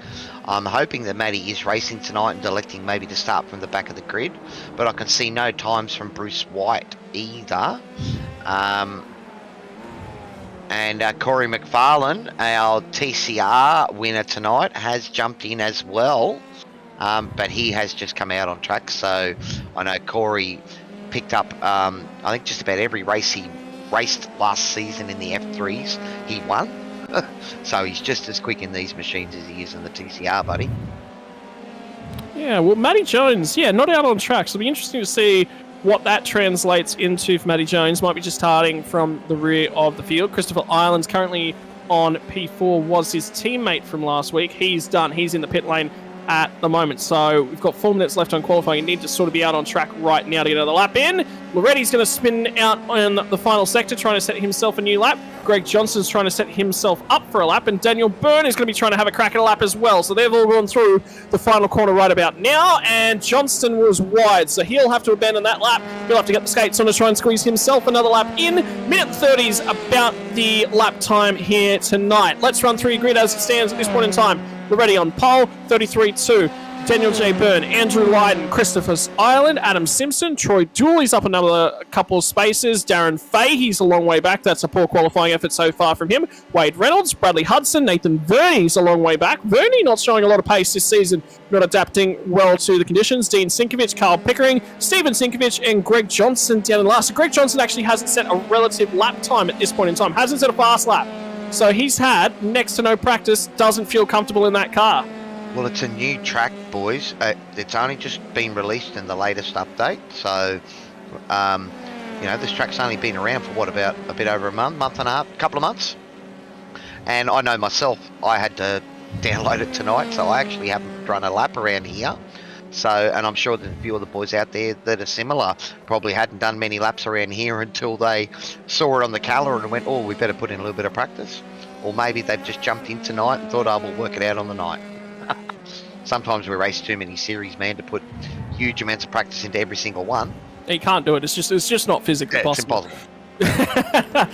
I need 28-hour days. If I can get 28-hour days, I can do it. Right, Adrian Loretti's going to come through the final sector and start his way onto a new lap. I don't think he's on a quick one, so he might be trying to cool off the tyres, find himself a little bit of track position. I was thinking he might be kind of hoping that car stays in front of him going through the last sector, gets a tow down the start-finish straight, and then settles into the lap. Won't be the case. It'll be Andrew Lydon. So, well, again, remember, this is an Enduro round. It's an hour 20 race, so I don't think it's as crucial that you finish as far up in the qualifying as it may be in the sprint round, because you've got a lot of time to make your moves, and if you've got enough pace, time enough to catch up to the leaders. No, but it's all about pecking order here. Qualifying sets everything, Kiawi. I qualify at the front every week, and I'm dead last by turn number 1. But it doesn't matter, because I qualified at the front. So are you a hot lapper, Scotty? Is that what you're telling me? No, I just can't get the car underway without spinning tyres. I've had to take avoiding action in just about every standing start I've had so far this season. Sounds like you might have had to go to the school I had to go to a couple of weeks ago. After butchering a few starts, I decided to put a little bit of practice in them, and was at Canadian Tire. I had my best start ever, and it got me to the front, mate. So maybe that's something you can look at. Yeah. Or maybe just try and look after those tyres on lap 1 and not go gun-ho like I know the Scotty Rattlegun Rankin you know, would normally be. Mate, me never. No idea what Gung-ho. you're on about. Hey, Cowie, there's qualifying on. Let's ignore what we're talking about. Let's talk about qualifying for a little bit. Right, timing unfortunately has just reset itself, but there's a couple guys going through the final sector at this point in time. We've got 40 seconds left on qualifying, and because we don't have multiple races here tonight, that will get extended. So once they cross the start-finish line, if there is still time on the clock, they will still get time for another attempt. Hang on, I think I know why maybe some of those names haven't done a qualifying lap, buddy. They didn't do their cool down lap and have got a rear grid. Maybe that's what's happened to Matty Jones and Bruce White.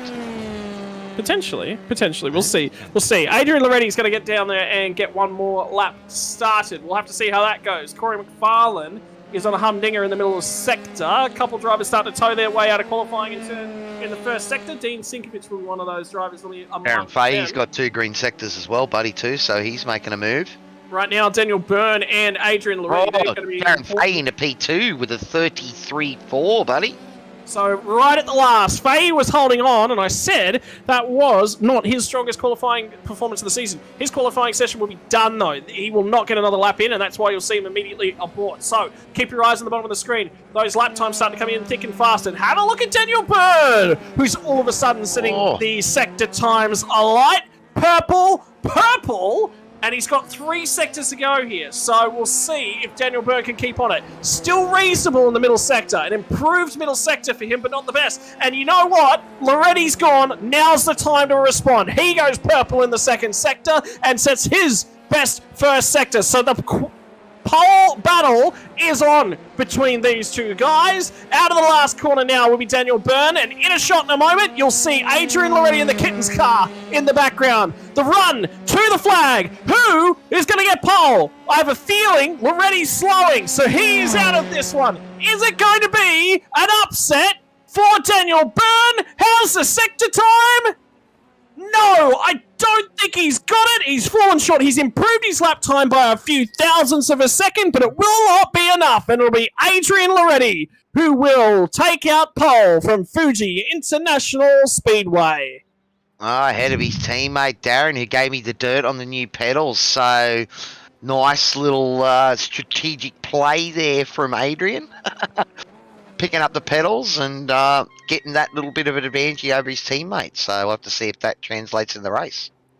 New pedals can be a bit risky sometimes, Scotty. Takes you a bit to get used to them. I was going to say, well, what's Darren Fay's secret? Is he just sandbagging the whole of qualifying and then just sticks it in there at the last? I think he just pulled out a blinder. I think Corey McFarlane, might have aborted a couple there, and because he wants to start at the back and have a bit of fun too. So ladies and gentlemen, take a look at your starting grid. And for the first time this season, Matty Jones, not found in the front row, will start from the rear of the field. Is that a penalty? We'll discuss that later on. Kittens Racing, lock out the front row. Adrian Loretti, in a shiny flash net new set of pedals, will get his first pole of the season. Offside, his teammate, Darren Fahey, in P number 3. It's going to be Daniel J. Byrne, and alongside the outside of him is going to be Andrew Leiden. Finally, moving further back, not finally, Chris Island for Senate Sim Sports is only good enough for P5. Troy Dooley will line up alongside of him. Adam Simpson in P number 7 for Fishy Motorsports. The only Fishy Motorsports entry here tonight, alongside Nathan Verdi in the Locked On iRacing. Locked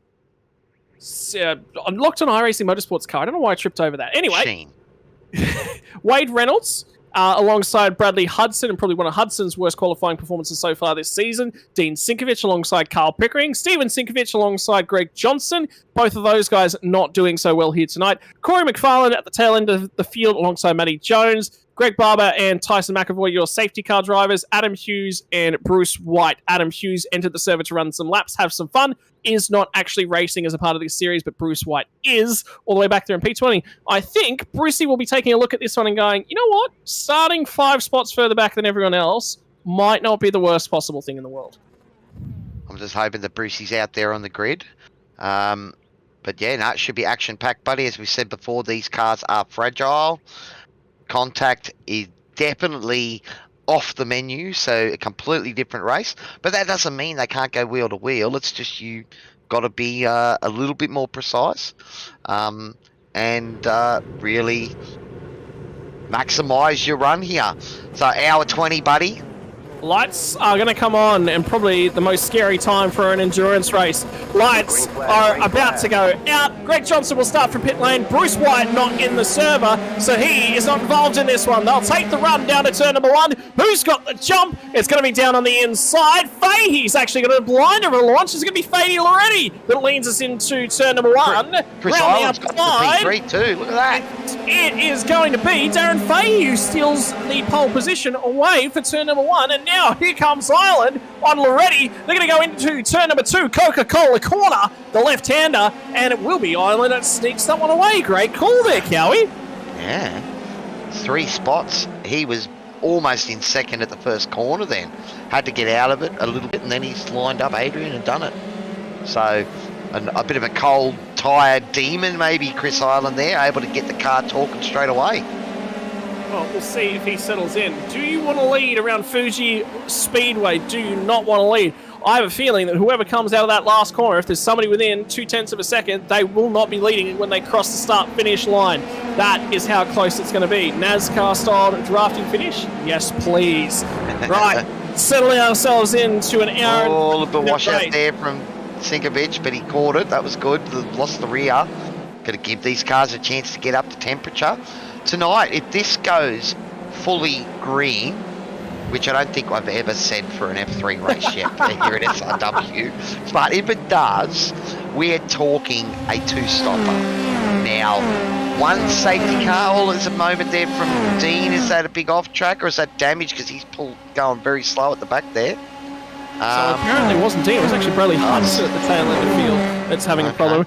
I'm keeping my eye on Greg Johnson, who started at the rear of the field from pit lane. He's slowing around as well, so it's not going Greggy's way, but I think he's just looking for some clean track to settle himself in. It was Steven Sinkovic, actually, that's got involved in something there. Who's got the moves done as they turn down through turn number 1 and 2 for the first time off Greg Johnson pitted on lap 1, so that must have been a run in. No. And Bradley Hudson had a moment as well.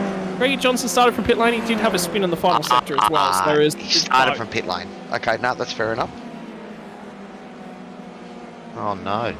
So Bradley Hudson and Troy Dearley with moments on lap 1. I was just finished what I was saying before, buddy. If we do get a couple of safety cars, then this could be a fuel-saving 1-stopper. But at the moment, the boys are pushing hard. I can't see that they'd be even thinking about that at this stage. Righto, so save that much in these things? Well, I think it depends what the situation is. If there's somebody that's leading you off down a straight, you both can and can't at the same time. It's actually a difficult thing to do in these things, because the problem is if you lift off, the guy behind you's not going to know that. Well, it's only a 1.3 litre per lap burn as well, so that's where I sort of try to think, like in the V8 supercar, you know, when you use burning 4 litres a lap, you know, lifting before your braking zones and stuff like that might make 0.2 or 0.3 of a difference by the end of the lap. But when you're only burning 1.3, I don't know how much of an advantage that's going to give you. Remember, you're 100% throttle for how long down this main straight? You might have to get a timer out next time by and actually count how long it goes from corner to corner down the main straight. Well, it looks like the drivers have just settled into a nice groove here. We're not seeing too many moves going on at the moment. A couple little moments for the guys at the back there, but we're just sort of spacing out, and the tyres are slowly coming up to temp. Probably maybe another lap or so before they're fully up to temperature. Because these cars, it does take a little bit before you can start to send them. Do they cool off down the main straight would be my question, because it's such a long main straight. We won't know that until we actually get somebody in here to sort of talk potentially tyre temperatures, tyre pressures at the tail end of the main straight. So that'll be something we'll probably be discussing later on. Matty Jones and Corey McFarlane, remember both of those guys starting from the rear end of the field, starting to shuffle their way through the field. Matty Jones grabbed a few spots, but Corey McFarlane, the early mover, up to P9. Corey's up 6, Matty's up 5 in P9 and 11 respectively. Troy Dearley, the big loser so far, he's lost 4 spots back in P10, and he had Corey go past him last lap, and now Matty Jones closing in on him now. So didn't see Troy had a moment, but we'll have to keep an eye on that car and see if he's actually carrying damage or not. So I'm just curious, I'm just listening on board with Chris but we'll keep our eyes on Troy Dooley here in a moment. This will tell us What exactly happens what's is this was happened. with Stephen. Is this with Stephen? I think this might have been with Dean. Oh no, he's just... Okay, no, he recovered that well, so that was early on, but that did cost him a spot.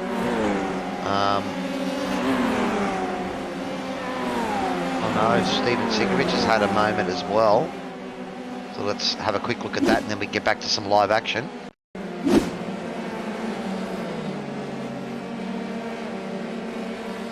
It is quite tricky, this last sector of the track too, Kelly. Yeah. Very... It's so easy to lose the rear of these cars. I mean, we've talked about it week on week and the whole last season that, you know, you're sort of pushing so hard and you're trying to find where that limit is. And the limit just seems to be a cliff, and sometimes you push it too hard, lose the rear. Still easier to drive, I will say, than the Formula Renault 3.5. That thing's, it just takes off all of a sudden. So. Alright, so Dean Sinkovich into the pits, so something's happened there. Perhaps, well, you know, we're looking at the figures before, and lap 4, maybe if it stays green, that he might be able to run right to the end of this tank and then make it home with only one more stop. That's really interesting. Watch where they're positioning their cars down on the right-hand side of the road as they come down the pit straight too. We just saw the leaders doing that. I'm just listening on board as well with Christopher Ireland. I can hear the front wing of that thing when it hits peak downforce just bouncing along the surface. But I'm not sure whether or not it's that front wing dragging that's slowing the car down and effectively it's reaching terminal velocity before it runs out of speed at the end of the 6th gear, because it's not revving off of the limiter. So the good news here in terms of setup is that these guys can draft pack and pull each other in the entire length of that straight. Well, we can see here the battle up the front is heating up as Chris Ireland is closing right in on the back of the kitten racing machine of Darren Fahey. And, you know, Chris has been one of those guys that showed pace since he joined the league last season, and the Senate Sim Sports machine is flying at the moment, buddy. He's having fun in the truck league as well. I don't think he'd be too over the moon with how the race went on Monday night, but I think he certainly had a blast, something different that he's getting out there and getting involved in with Chris Ireland. But he is, right now, all over that rear bumper. It's TCAM style camera coming to you from the Formula 3. It's very similar to the TCAM style from Formula 1, where they put the camera right up on the top of the, what do they call that, the roll hoop, I believe. I don't know if that's the technical name for it, but I'm pretty sure it is. Yeah, I think you're right, because they were talking about in F1 following the Sonoda crash. Sonoda, you're talking about was it Silverstone crash? Peugeot, that's right, at Silverstone there. But after that crash, they're going to redesign it or fix them. Finally down the inside, Christopher Ireland was locked into that draft battle, and well, our producer was screaming in the background, he's done it, he's got the move done. He didn't get it done until the exit of turn 1. Raced him hard all the way to the apex there to Darren Fahey, but Fahey will slot back in here. Be interesting to see whether Fahey will try and fuel save him behind Ireland, and Ireland's glued to those curbs. It's a tricky thing when that rear wing gets locked onto the front wing, gets locked onto those curbs in the Formula 3s. Well, I know that, you know, driving these things compared to driving the supercar, it's like having suction cups on the tyres. Righto, alright. But still, I mean, it's a completely different machine to drive, and you treat it differently. But you can see the guys that really have it down pat, and they're the ones that are able to send it. And if the rear does start to go on them, they react so quickly and are able to catch it.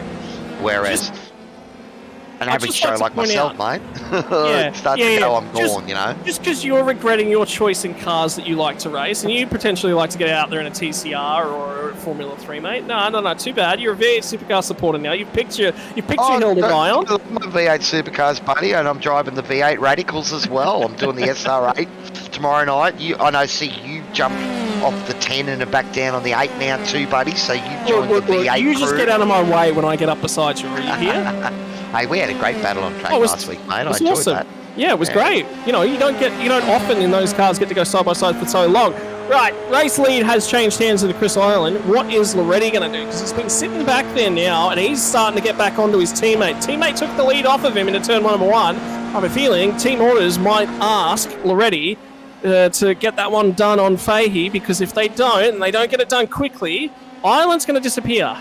Well, it's a long race though, buddy. You know, we're only 10 minutes into an hour 20 race, so it's probably at this point, now that the tyres are up to temp, it's all about looking after them for a bit through this stage. They don't want to give up too much time to Chris out in front. So if they can work together as a team, I mean, this is the ideal situation, isn't it? Teammate P2 and 3, and you can work together to chase down P1.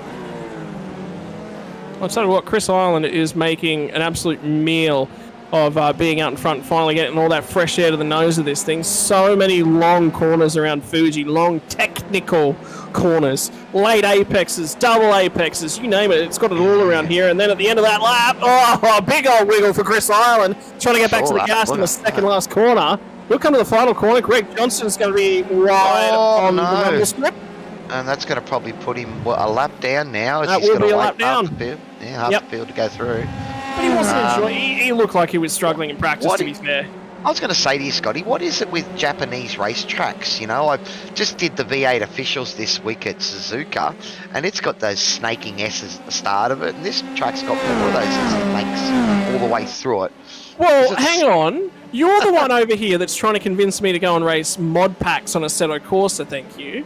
I'm just wondering if it was something you knew about the Japanese character, because it seems they do love windy sections, and you know, as we said before, the history of this track, you know, it was actually sort of built and designed probably before drifting and initial D and all that sort of stuff become a phase. So it's in their DNA, I suppose, isn't it? Well, you say phase, mate. I've heard you talk. Initial D is not a phase for you. It's a lifestyle choice, I think. Not really, mate. I'm a wannabe drifter. I'm still trying to work out how to do it. So, but I come from the school that I think, you know, you need to try and learn multiple techniques to get something that works for you. So, you know, if drifting's helped me all about controlling a sliding car, and, you know, hopefully that should help my racecraft, so that's why I put a bit of time into it. Well, see, you as a muso, I thought your technique was trying to listen for an engine singing. I think that was the way that you get around tracks, wasn't it? Look, it's got to be in tune. Don't get me wrong, mate. The sound of the machine is a big part of why I love driving it. I was cruising around Assetto Corsa last night in the Corvette, and it is an absolute beast of a car, the sound on it. And it's another thing that I love about the V8 supercars. You know, the sound is so awesome, and even that radical pings. That's a healthy whine in the SR8 radical. Mate, if it hasn't got drivetrain whine, I'm not interested. All right. A lot of people sit there, and I'll tell them, all right, guys, we're going to be driving the Porsche in this class for this endurance series because it's got drivetrain whine. I go, oh, I don't want to hear that for 6 hours, 24 hours. I don't want to hear that. No, get it off us. But drivetrain whine, it's literally one of the joys of racing. Oh, look, it's, you know, part of the thing. I mean, it's one of those things about the onboard when you're watching, you know, the Bathurst 1000 on the TV, and they jump inside the car and just shut up for a lap, and you get to listen to it roar around Mount Panorama. I mean, you know, there's not much better sounds like that at all in the world, buddy. Speaking about shutting up for a lap and jumping on board, that is a segue and a half. I tell you what, Toddy behind the scenes and I are on point. We're having the same thoughts at the moment. I was going to recommend not necessarily Chris Ireland. I actually wanted to see what it's like from Adrian Loretti or Darren Fay's viewpoint chasing these guys down. So, ladies and gentlemen, Sim Racing World, we are going to take a page out of an American stock car book, turn it up if you're sitting there in the background, and listen to what it's like driving a Formula 3 around Fuji International Speedway.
one more corner. He'll grab the throttle again. And then that will be a lap around Fuji International Speedway, brought to you by tonight's Formula 3 pole sitter and Melville Equipment Corporation pole position award from Adrian Loretti. Now that was an experience. One thing you noted though, Kelly, towards the tail end of that lap there, a lot of tyre scrub. So he is pushing on. He is trying to be aggressive. I think that was a mistake, to be perfectly honest with you. Well, I wasn't sure. Is that how much he's trusting the car? You know, I mean, 'cause if that's happening lap after lap, then that's just trust.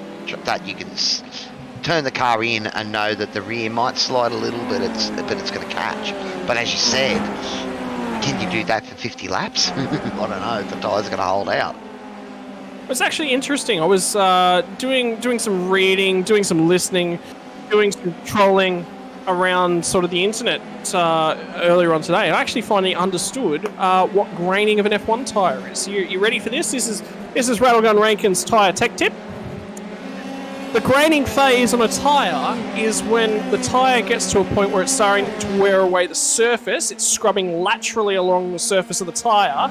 It's melting away vulcanizing small fragments of rubber, and it's picking up those small fragments of rubber nearly instantaneously after they've been removed from the surface of the tyre. So it's not as if the tyre itself underneath the surface is bubbling, it's the tyre itself wearing away, but still maintaining enough heat to grab those fragments of rubber straight back again.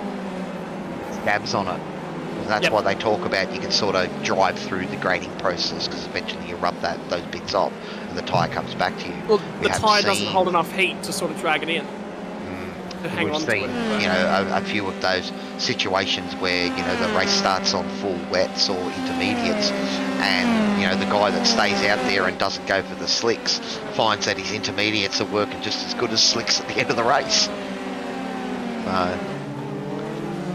But look, we are about 20 minutes into our race, 17 minutes gone now, and at the moment it is Christopher Island running out in front. Currently Darren Fahey running in P2 has the fastest lap of the race with the 33.31. Adrian Loretti also in the 33s, so our front runners running in the 33s. Corey McFarlane back in P6 at the moment. How many positions is Corey up? He is up a crapload. Yeah, so he has got the skates on, has Corey McFarlane. Nathan Verney's still hanging around a P8 as well.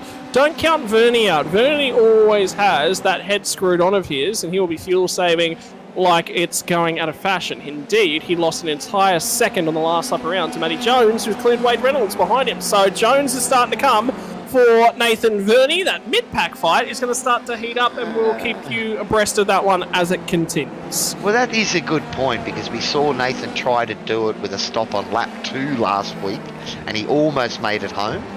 So if there's anyone out there that's going to try and do this in a one-stopper, it will be Nathan. At the moment, I think this is the furthest we've ever got in an F3 race without a safety car. Oh, Cowie, you know what you've done, don't you? You're doing that intentionally. Commentator's curse. Unfortunately, I dumped it on poor Mr. Sinkovich last race. So we won't mention how good he's racing at the moment, because he might lose. Hang on. Corey McFarlane just decided, you know what? I think I like this speed thing. He's just dipped into the 32s. So the 32.978. So I would believe that may be a heavily draft assisted lap, but it does not matter. Draft assisted or not, that is a barnstormer. Well, as you said before, you know, draft assisted, yes, and there's big long straight here at Fuji that it really matters. But if you get too close to a car in the windy section, then you're just going to lose front end grip and not be able to turn in, be scrubbing those tyres. So I suppose it's all about timing your run. If you catch someone on the straight and not have to deal with them through the windy section, then that's key, and maybe that's what Corey did last lap. Well, in a belter. McFarlane up to P number 5. His next target will be Daniel Byrne, and he is going to continue to close in on the leaders at the same time. Back in the pack, Matty Jones as well. Keep your eyes on him, because he's now right on Nathan Verney. He's just pulled into the second behind him. Verney is nearly down to a second to Adam Simpson ahead of him, so there is a battle pack forming there quite quickly, and I believe all three of those guys should close up even further on the start-finish straight this lap, because it'll be just about... I think we have a moment from Carl Pickering. I think that might have been a while back because he's 53 seconds off the lead now. So for old Carl, and Bradley Hudson also has had a moment there earlier because he's about 17 seconds off the lead as well. McFarlane's just gone quicker, but I have a feeling there may have been an incident point accrued on that lap because it has not flashed up as a new fastest lap of the race. Well, Carl running the rainbow colours here. That almost looks like a lollipop with those colours. You remember those multicoloured lollipops? Oh, yeah. Even better, rainbow paddle pop. There you go. But probably looking for some sponsors on that. She could be... Okay, we're going to see what happened to Carl. So is it just... run a little bit wide here? Oh, he's just run deep and got checked up, I think. I think he's trying to lap Greg Johnson. I think that was just... Yeah, I think he went in a bit hot there and didn't realise Greg was broke a little bit earlier. Might have caught him out there. And he's lost the rear. And that's, yeah, Toddy just mentioning that Greg may not have been up to pace because he's had a bit of a moment himself earlier. But does it look like a front wing damage? That looks like wing damage on that. This is the precursor to everything that went on with Carl. Yeah, yeah. Greg's gone wide there. He's okay there. All right. What I can tell you here is that Matty Jones is right underneath the rear wing now of Nathan Verney, so we'll have to cross to that as they start to head down the main straight. That is the picture, and you can see Adam Simpson just ahead of these guys. Verney is fractionally outside of Simpson's draft, and I mean fractionally. So here comes Matty Jones. I'm sure he'll pop out of the slipstream as they get close to turn number 1 here. There he goes. The nose comes out, letting Verney know he's going to go for it. And he will get down the inside, and Verney won't fight that one too hard. I think Verney was expecting that, and I think Verney will expect to be pulled along here. So he'll be looking forward to that. It definitely looks like Nathan's running his own race here, so he's probably running to fuel numbers and is not too interested in trying to battle with the guys that are on a different strategy at the moment. Of course, if you've got any guys in Facebook land or YouTube land, please let us know. Darren was awesome to give me a bit of the dirt on Adrian's new pedals. So it's great to see. Keep the chatter up. Mikey having issues. Yeah, I know, Bubslider. It's just, you want to keep talking up Mikey, and he's had a moment there, but still in the race. That's what happens. Oh, is that a moment from Nathan Verney there running a bit deep? Yeah. I've got Mr. McAvoy who's sitting back in race control there this evening. I'm going to go out on a limb here and start calling you Trigger McAvoy because you have been the trigger finger with that safety car so far this season, but there's nothing that's triggered that trigger finger tonight. No, I dropped my gun, so I kind of can't shoot anything. So even though Sinkovich is out there, I can't shoot him, so... But just no. Just go and find that gun, shoot at one of his tires. That'll cause a safety. You reckon? I'll go find it. Drop a banana on the ground in turn 1. That'll do it. Yeah. I don't know where turn 1 is though. I only just got this track myself not even 20 minutes before we went green. So it was a new track for me. So where's turn 1? Did you go out and have a drive in the safety car there, buddy, or is it going to be completely blind if we do get called out? Oh, well, lucky for me, I'm not the safety car driver tonight. I'm just the guy sitting back relaxing, so... Got me iRacing control ready to go, just in case I need to, hit the legs and get out of here, but so far, quite a chilled race, isn't it? Yeah, it's interesting. A few drivers starting down the tail end that we probably weren't expecting. Matty Jones amongst them. Was that a penalty from last week? No, I think Matty's just wanted to challenge himself. He did a 32, as we can see in practice, so looked like maybe he wanted to challenge himself and try and push through the field. Yeah, that's right. And he's actually, I think it's hurting him more than it's than he's getting, because he's still 15 seconds off the lead, and he's not making much ground. And it's actually the leaders are slightly making that gap bigger every few laps. So it could be a shot in the foot for him, literally, for Matty. Well, these cars are completely different racing to the machine you were driving tonight, buddy, in the TCRs. Bit of door banger going on there. You're having a great battle? Yeah, race 1, I enjoyed quite a lot. It was, it was my kind of race. braking hard and really pushing it up. I gave the boys in front a lot of respect, but I probably should have got up there and banged doors with them. And I was kind of expecting them to take each other out, really. But it was on, and then I looked in my mirror, and then I'm under attack, and then that kind of lost the gap in front. And then I'm in fourth, and I was like, you know what? I'm not sitting in fourth, I'm going for third. And, you know, sent it down the inside there with 3 to go, and I was like, oh, it should be sweet here. And then a lap later, he sends it back on me. So it was, quite an interesting race. Well, that's it. Within the TCRs as well, we'll actually just focus up here for a moment, I believe, because Matty Jones is now within 0.3 of a second of Adam Simpson. So Simpson with the target on his back as we head down to turn number 10. A tight and twisty chicane here. First gear set of corners. Short shift to second to prevent wheel spin for Jones. Try and keep that car underneath him. But Adam Simpson in the Fishy Motorsports cars, they tend to work better when there's a pack of them. There's only one of them in the Formula 3, and I think he's struggling because of it. I think he needs some teammates around him. I think one piranha is not enough in the water, is it? Yeah, piranhas don't work well on their own. They're a school of piranhas. That's it. Oh, very wide there from Adam Simpson. That'll be enough to get the job done. You hope for Matty Jones. He's only got a slight momentum advantage, but it is a 1.5 kilometre long straight. And by the time they get to turn 1, oh, never mind. They'll be even going into turn 1 at this rate because the draft is stalled out. And now even in terms of pace. Still even. Still even. Still even. And now they'll break. That is Fuji, ladies and gentlemen, in a nutshell. Straight, I should go back now with the battery packs in Formula 1. That would be interesting.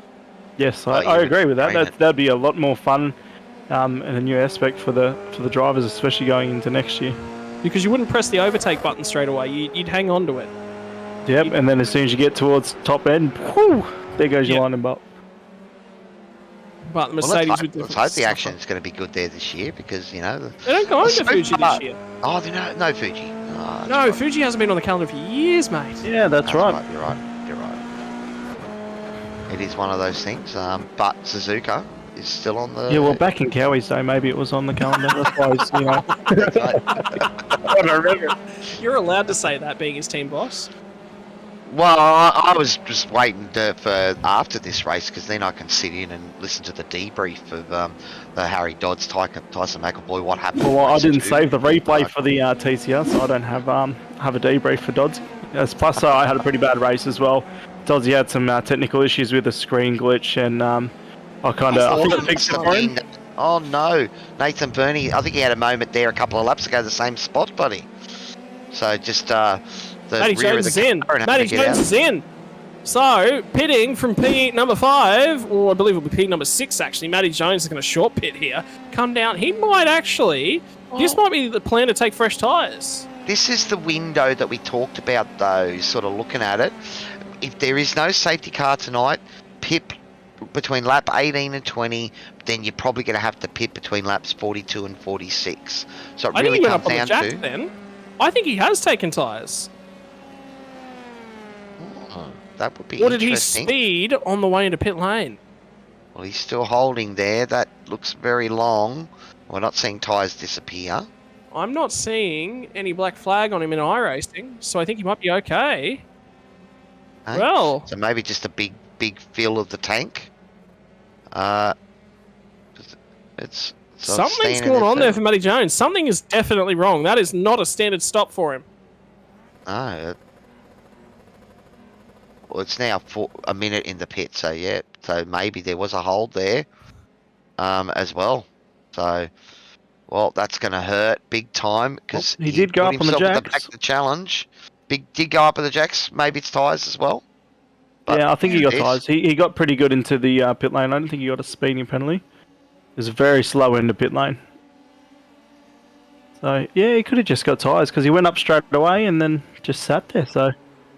Well, the race leaders are immediately behind him, and they're going to be on really light fuel loads now as well, so they will crack on.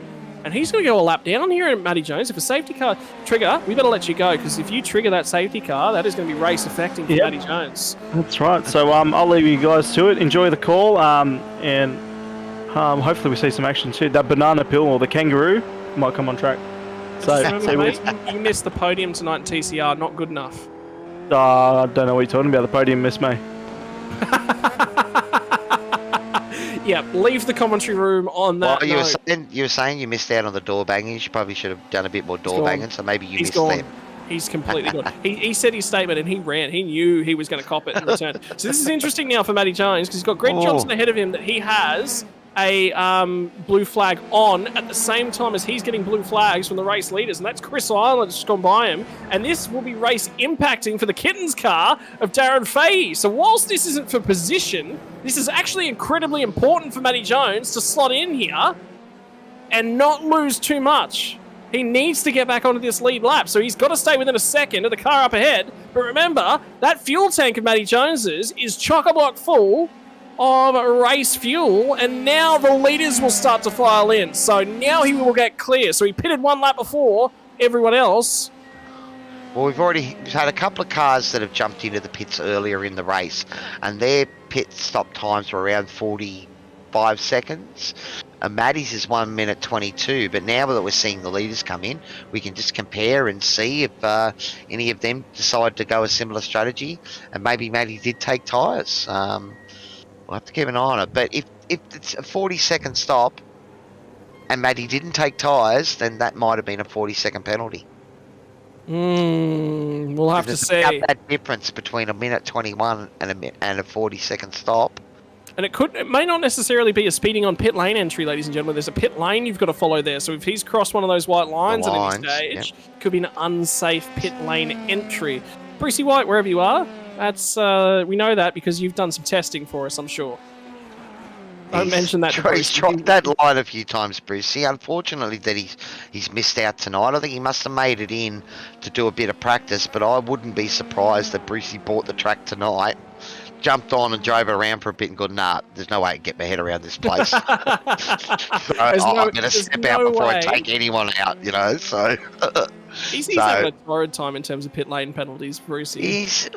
Brucey's a great driver and that, and I don't know what's happened to him. He's just had a couple of moments, and it's, you know, he's loving driving in SRW, so the more I there's talk nothing to him, there. As weeks have gone on, it sounds like his confidence is gone.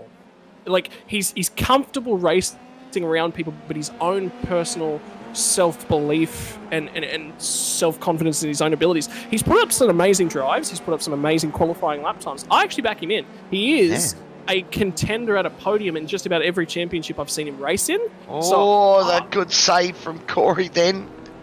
It's that new tyres. Let's have a look at those.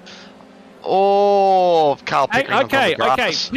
Pit lane transit times are now coming through, and Adrian Loretti did 1 minute 17 seconds alongside Matty Jones, but have a look where he's come out. He's come out from P2. It was P3 he pitted from. He's now P10, or P11, sorry. So that was a penalty for Loretti and a penalty for Matty Jones. So you're thinking penalties as opposed to tyres? A penalty. It won't be tyres. Tyres will not take you 45 seconds in a Formula 3 car. Okay. Yep. So we're thinking that sort of both Matty and Adrian have copped a penalty there on. And those guys are good enough that it won't be a pit lane speeding penalty. It'll be, I guarantee it'll be they've crossed a white line. So we might try and find a replay of both of their pit lane entries. That's going to be difficult to try and grab, but we'll see what we can find.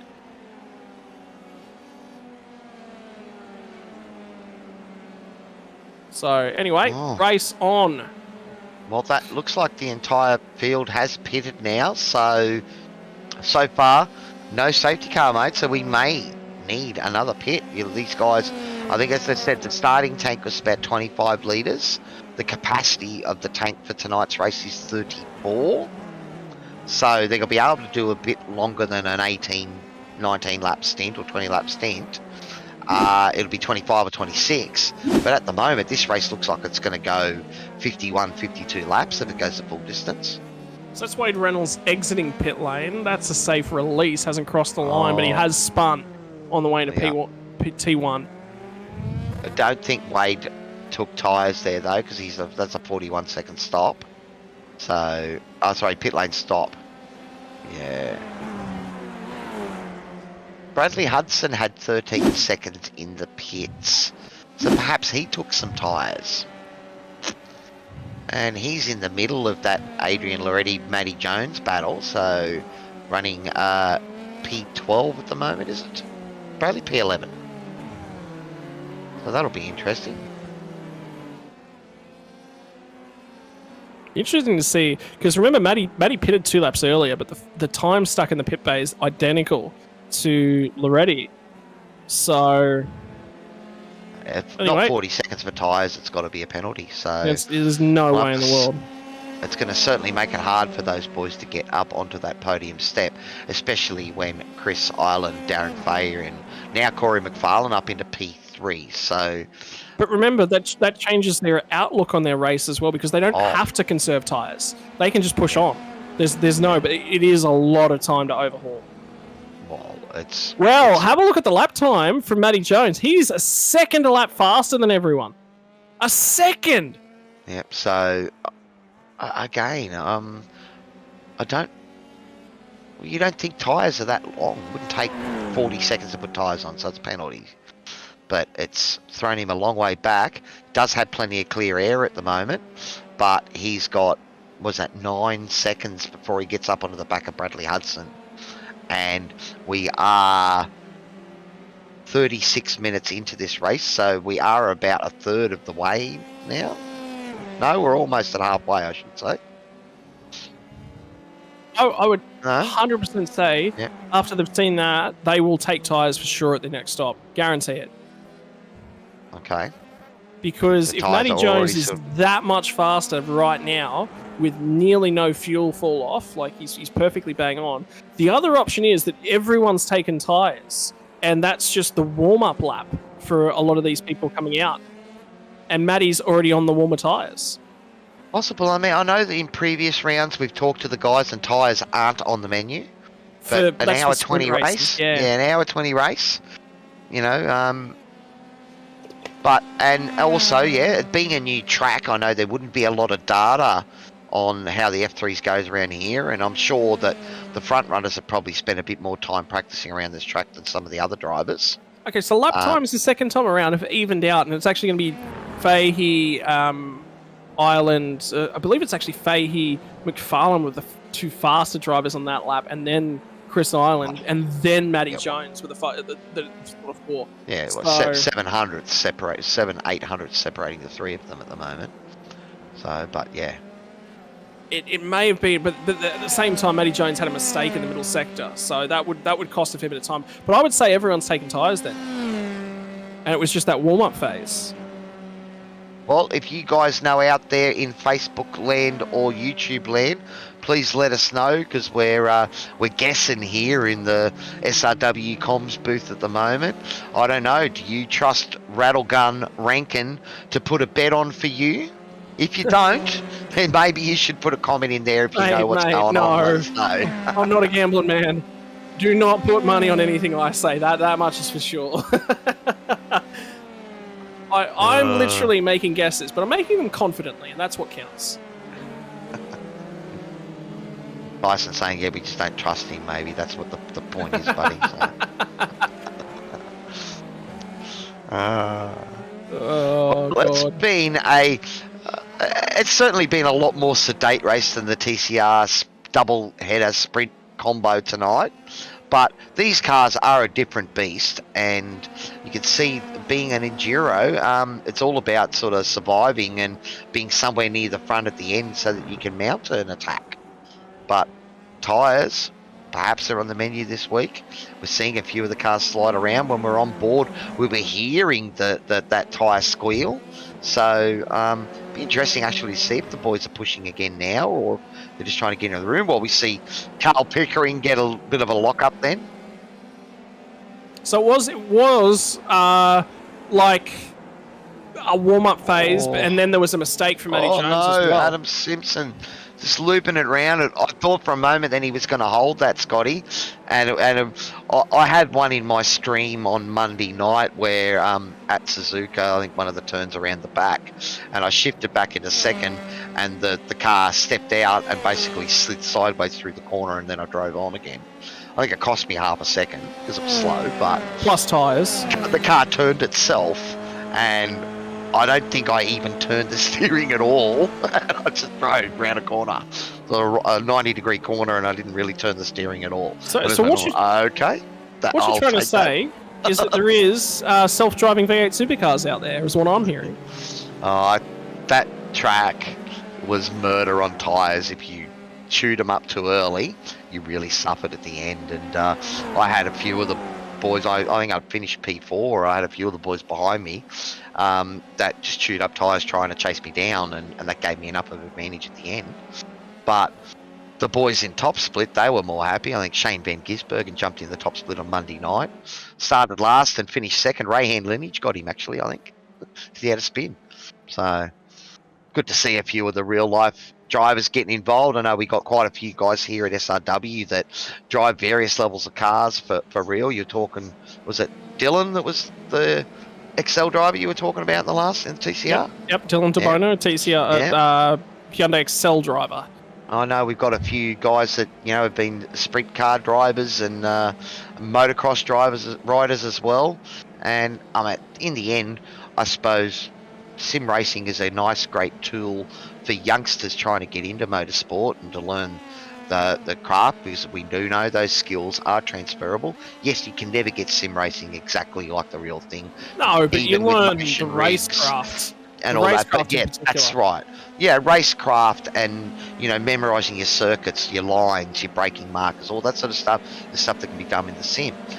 And that's great for youngsters. It's also great for us old-timers to still get those competitive juices out and be able to sort of mix it with those young whippersnappers and maybe teach a few of them a bit of lesson, if we can. You're just over here with any opportunity, just looking to be like, yeah, come on, take it to the cow, man. I'm an old part man, so my racing career is gone and dusted for sure, but my sim racing career is in its prime, so I'm loving it.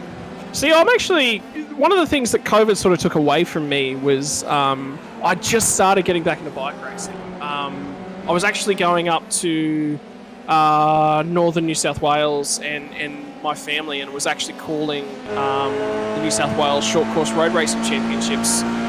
Big shout out to the North Coast Road Racers, who are basically guys that race small-ish road bikes on go-kart tracks. It's a good bit of fun, really, really good bit of fun. The racing's really tight. You just have so much fun, All right, Scotty. Well, it seems you might have hit the nail on the head, buddy. Steve Tonkin saying that the JWM boys, they took tyres, so he dare says that everyone probably took them. It's just too far, I think, on one set of tyres. It's just too far. It's interesting, I suppose, that you would, you probably wouldn't want to take those tyres in the second stop. Because they might be cold at the end, so if you're going to take them, you take them in that first stop. You've got the longest sort of benefit out of them, and there's no fall-off time is the real critical And maybe thing. that's why we saw that action early on in the race where guys were really sending it, because they already knew they were going to get rid of those tyres. So Darren Fahey and Chris both locking up then, so... well, they're not conserving in any way, shape or form, are they? They are pushing on. And these things, you'd probably feel a flat spot. Tyres, I know that. Whoa! Look at the handiwork.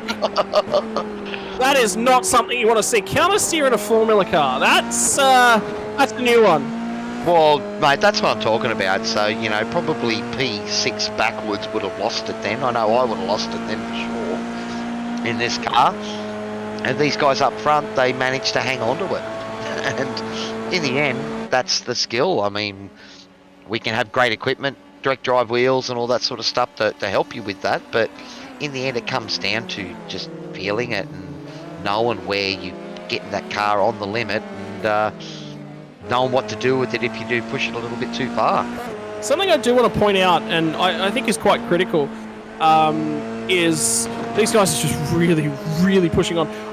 But also moments of the stream. I think something we haven't done so far is probably highlights of the race and whatnot so far. We talk a little bit about them. We haven't really talked about them. I think tonight's a really, really good opportunity to really get involved and talk a lot more about them. From the TCRs, there's always moments from the TCRs. That's the best part about the series. But I think one that really comes to mind is There's sort of three of them, actually. Greg Johnson getting out there and leading a couple laps. He will never forget that. I know that he will never forget that because he was enjoying every moment of that. I know he's going to watch the stream back tomorrow. So, Greggy, if you're listening, great job, mate. I was excited for you. Greg Leake, defending and doing a good job. Dean Sinkovic, defending and doing a good job. Three drivers that are normally, trying to keep pace and hang on to the guys just in pure defense when it was great to see them do so cleanly and force the faster guys to really think their way around them. That was fantastic.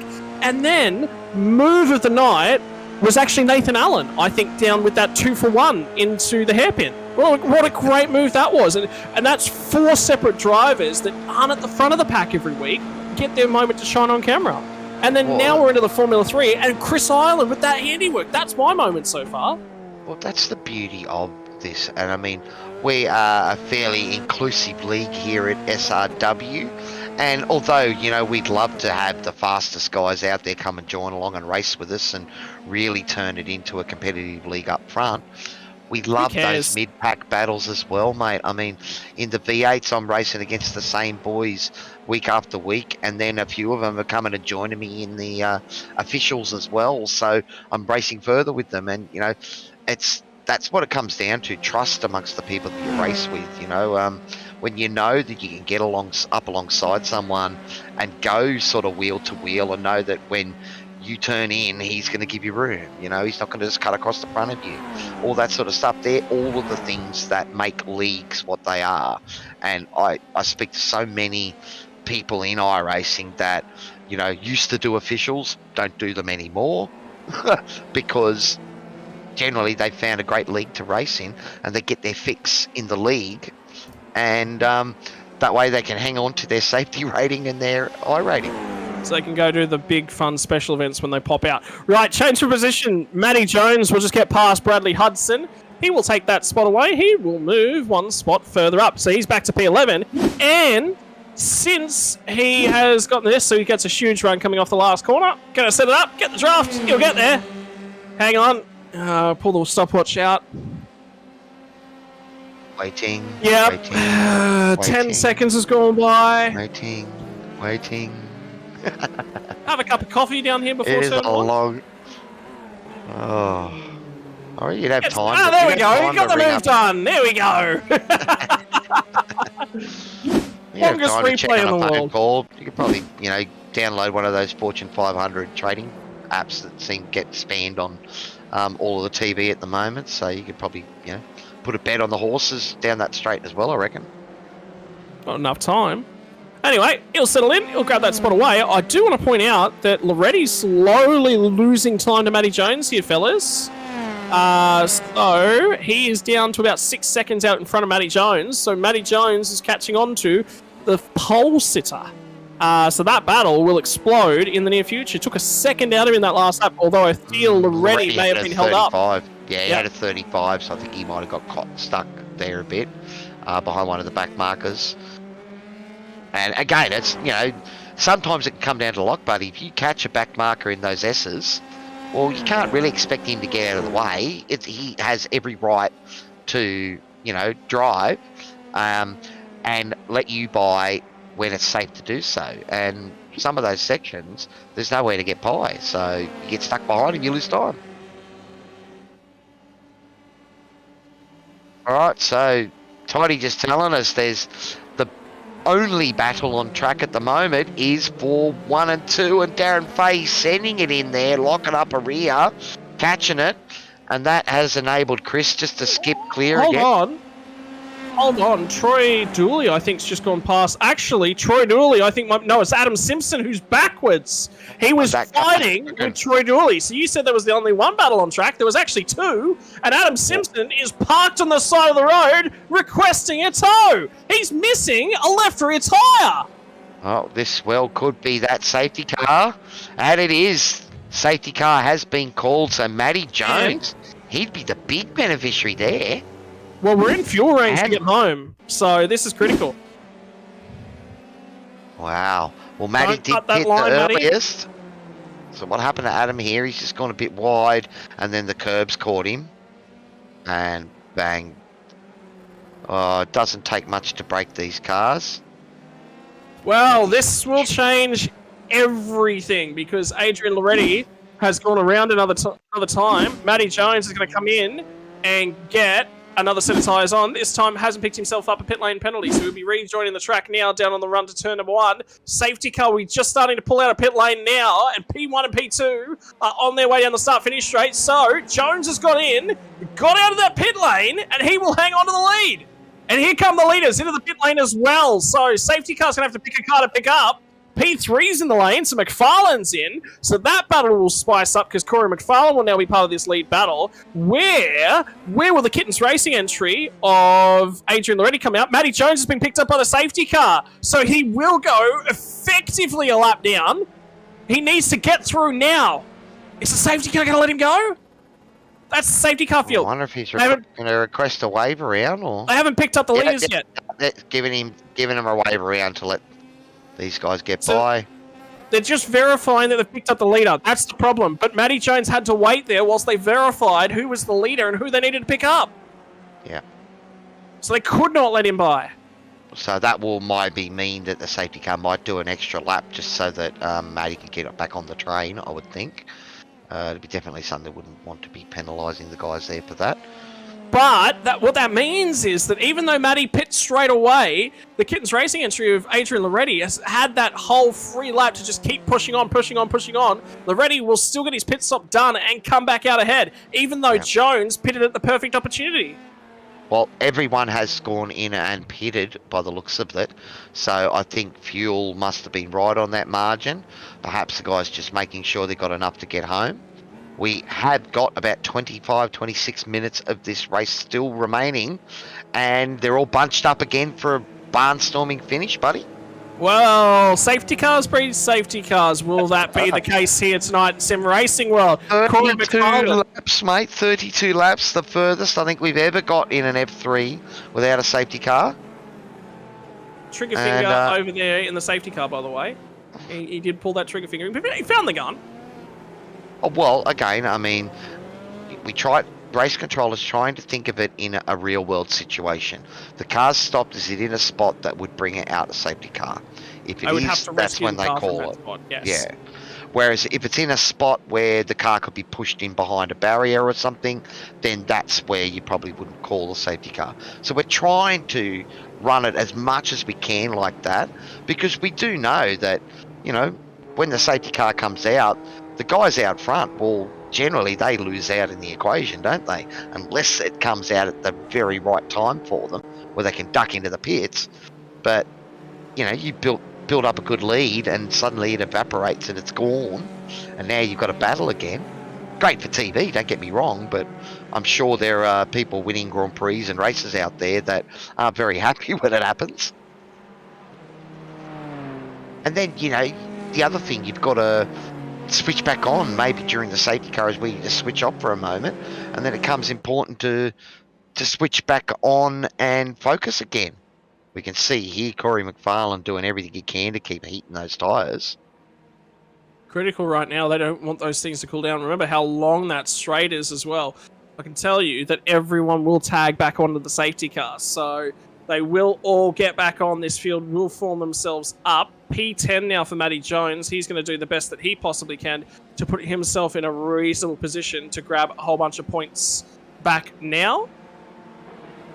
It'll be interesting. I wonder if he took tyres or he just grabbed a little splash there at the end. But I think given the fact that the stops last time were about 7 seconds and tyres were included in that, it's certainly possible. So, field will form itself up. They're just pulling to the left-hand side of the road now. This will be a chance for the guys that are a lap down to get their lap back by the looks of it. So, that's exactly that'll be what awesome. they're doing. Cross probably won't have enough time to get right back onto the train, but we'll have to keep an eye out and see if they can manage. Dean Sinkovic, the car that has been waved through at this point in time. There's a few cars that have received air quotes wave bys or wave arounds. But of a different format. They were between the pace car and the leader, so weren't effectively a lap down, but they were caught, so they did receive that waste pie. Still late. The Carl just race Pickering control and there. Greg Johnson will receive their lap back, I believe. Yep. So that might actually give a chance for a few of those boys to make it onto the back of this train. I'll have to keep an eye on, see if they go light growl. Well, yes, the safety car is pulling away, is it? No, not yet. So, because we are near the end of the lap at this section here, so I think we're going to have another lap under the safety car, buddy. Potentially. So they'll just chill out, keep some heat in those tyres for now. Greg Johnson still hasn't been waved by. I'm wondering whether or not race control may have missed that one. Greg Johnson, Adam Simpson, and Steven Sinkovich a lap down. So that's Safety Greg car's right coming on in. there, isn't it? Safety car will be in this lap. They just called it out. Oh, okay. So there we go. it's a very long I start think that finish was- straight, so they can pull away now. Still make it in. Alrighty. Well, it's going to be another barnstorming finish for the F3s tonight, buddy. Oh boy, I'm having a kitten. Kitten's racing. I might be sitting in one of their cockpits later on because this is about to get exciting. This is an opportunity for Loretti and Matty Jones to get something back. Safety cars just entered pit lane. We're in control of the field at the leader's hands. He will get a late jump with a long straight like this one. He will be waiting as late as physically possible for Chris Ireland. And he will be going anytime about now. They're still crawling along that start-finish straight. Still coming. That safety car, the start-finish line, is just up here ahead of them. They've just gone. He's gone. Well, you don't want to start right at the top there because then you'd be dealing with the draft. So, a little bit of caginess from the leaders there, making sure that they leave it to right to the last minute. And, I'd see Corey Teammates communicating. Matty Jones has grabbed 5 spots before turn number 1 because he jumped the instant that Corey McFarlane said that he was away. Corey McFarlane. Chris Ireland. Chris Ireland and Matty Jones' teammates. So Chris Ireland said, I'm going now. Leader has control of that field, and he's just jumped out with the width of the straight. He knew he could jump and jump out early, and he has grabbed a ton of spots. And the guy that has not is Loretti. Loretti is still back in P9, so Loretti's going to try and get a hurry on now. As long as he didn't pass before the control line, I'm not sure what the ruling is for it here at Fuji. But that's some great teamwork there and good anticipation if that's the case. So, ladies and gentlemen, Sim Racing World Formula 3 back underway after our safety car intervention here from Fuji International Speedway. Look at that train of cars coming through. That is a pretty sight, isn't it? There's some good looking liveries from the boys out there tonight, and we're seeing good pressure from quite a few of the drivers here trying to stay close. It's all bunched up, just like we like to see at the end of the race, inside the last 20 minutes, mate. So, should be action-packed here to the checkered flag. Yeah, well, opportunities will now start to present themselves. It'll be on Lady Adrian Loretti's shoulders. P1 in qualifying. Can he be back inside that top 5 before the conclusion of the race? The cars are stacked up, so there's a ton of drafting going on left, right, and centre. Faye's going to pull out of the draft and try to go the long way around. Did Chris Ireland make 2 moves under braking? There will be the question the stewards are starting to ask. Loretti's going to pick himself up a spot, and Chris Ireland may have a case in the stewards' office. That will be debated over the final 20 minutes of this one. He did hang Darren out there a little bit on the outside, so yeah, well, I'm sure Race Control will be keeping an eye on that. But so far, it's just great to see these boys still battling. These guys have been at it all race so far, and we'll keep our eyes towards the front end of the pack, and that's Darren Fahey, who's still looking at that rear bumper of Chris Ireland. He's now got to try and outfox him, outfigure a way out past the, I believe it's SimSports driver. We'll see if Chris Ireland can hang on to this one. And Corey McFarlane will be breathing down his leg in a few moments as well. McFarlane's actually gone backwards, so he's struggling out there once we've gone back to green here. Whether or not he might have taken a fresh set of tyres, and they're just going through that warm-up phase at the moment. He is just whipping that wheel back and 4th, and Matty Jones here is going to continue to try and close in on Daniel Byrne. Might be close enough for a move at the tail end of the straight here, and the weaving, the snaking, the IndyCar style weave left, right, and centre starting to come to the fore. So Daniel Byrne will be under assault by Matty Jones here. Jones right underneath his rear wing now, will pull out of the draft, will go down to the right-hand side of the track, and he will get a draft from Corey McFarlane. There's contact for the leaders! There's contact for the leaders! Matty Jones and Darren Fahey are done! Oh no, so we might have to have a look at that, a DSL Welding Services action replay. But, so, and that's a broken, that was a good pirouette there. And it is a safety car. Again. Safety cars breed safety cars, and tonight it'll be the leaders that'll cause it. Oh, he's on his roof. That is literally a mirror image of the Guan Yu show. We were talking about it earlier on in the piece. Yeah, he flipped over the top into the fence, yeah. Yeah. Wow. Wow, I know that sometimes we think simulation imitates real life, but we're not really looking for that to get imitated, were we? Just a touch there, wheels touching. And wow, so that has just changed the complexity of this race completely. Matty Jones, who was 57 seconds behind the leaders at one spot stage, was almost getting lapped by the leaders, wasn't he? Well, he and was now lapped. He finds himself in P2. Oh. Well, you did say safety cars breed safety cars, Scotty. Tow has happened now for a tow has now happened for Ireland, Christopher Ireland, and at the same time we've also seen Darren Fahey tow as well. I believe may have had a broken drive shaft in that car. Well, he did do that pirouette when he tried to come through the next section, so I think the rear of the car might have been damaged, or because we're going to have a look at this one a few times. Yeah, so this was his pirouette we saw, I think, wasn't it? Yeah, that was his pirouette. And the probably the rear of that car is just a bit broken, I think. Yeah. I mean, it's possible. Look at that front tyre. That front tyre is not looking. I think the suspension, mate, because that front right tyre is lifting. But at this point in time, a safety car's been called. His responsibility is just all he's got to do is get that car back to the pits. Yeah, there's definitely something wrong with that machine. So he'd have an opportunity to come back down, grab a fast repair, get back involved in things. So yeah, so definitely something broken in that car. But we will be debating this one in the move into turn 1 for weeks. I don't know what the result and the outcome of that one is because it's so close. Well, you know, that's where he's killed the car. Well, there you go. So that explains it. That's why there was a tow. That's why the tow, because he was getting close to making it back. But yeah, look, well, mate, we're here to call the action. We're not here to pass judgment on anything there. So that's race control's decision, and that's why we have an independent race control, so that we can try and be as fair as we can for all of the drivers out there, and know that, you know, you are going to abide by a decision.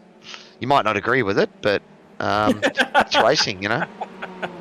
Well, it's a moment that's going to be brought up and dragged out again, I think, week after week after week for the rest of the season. We're talking about moments of the night. That will be a moment of the night. So I think we need it's worth another look. It's probably worth a look from the onboard from one of the drivers, actually, to be perfectly honest, because that may tell something. Yeah, good. I really want to see, because Fahey was certain that Ireland moved under braking. So I want to see Chris Ireland's steering wheel input.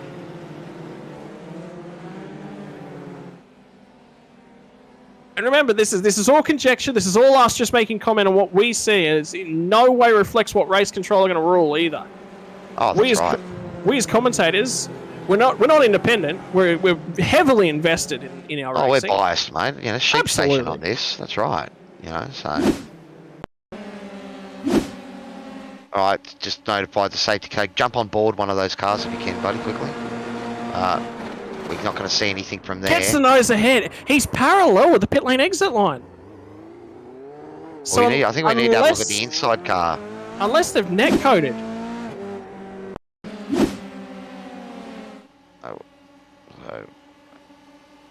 So here they come down Chris. past the pit lane exit now.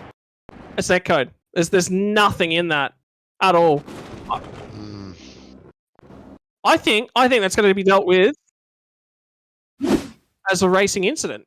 So we'll see it. We've got time at the moment. The safety car's about halfway around the lap. Safety car will be coming in at the tail end of this lap. So Chris Island moves fractionally, but only fractionally. There's nothing in it there. No. He does move, but of the two cars, he is the one that moved. Yeah. All right, so the safety car is pulling away, so we better go back to live action as we're still on that replay, buddy. Oh, here we are, back with the live. And safety car starting to pull away with the field. So we're inside 12 minutes remaining of this race. 15 minutes. 14 in now. 14 minutes remaining of this race. So leader cannot go here. The rulings and instructions, the leader cannot go until the safety car's in pit lane. Because you need that car clear of the track, so that's why he's currently holding. Corey McFarlane's just received the signal that he can now go at his discretion before that start-finish line. Is holding it, and want a big draft, does he? He's gone earlier this time. Yeah.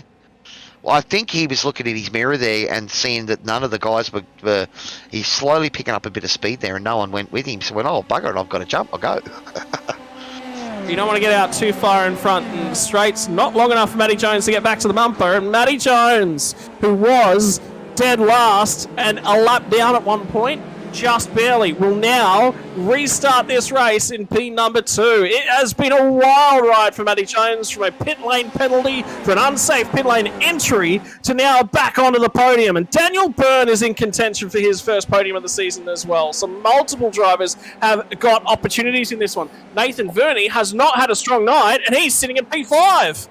He's always in the mix, Nathan. He just puts the car in a situation where he puts himself into the mix. So we thought he was running a different strategy. Looks like we've got a spammer on the YouTube, by the way, Toddy, if you're going to try and do something about that.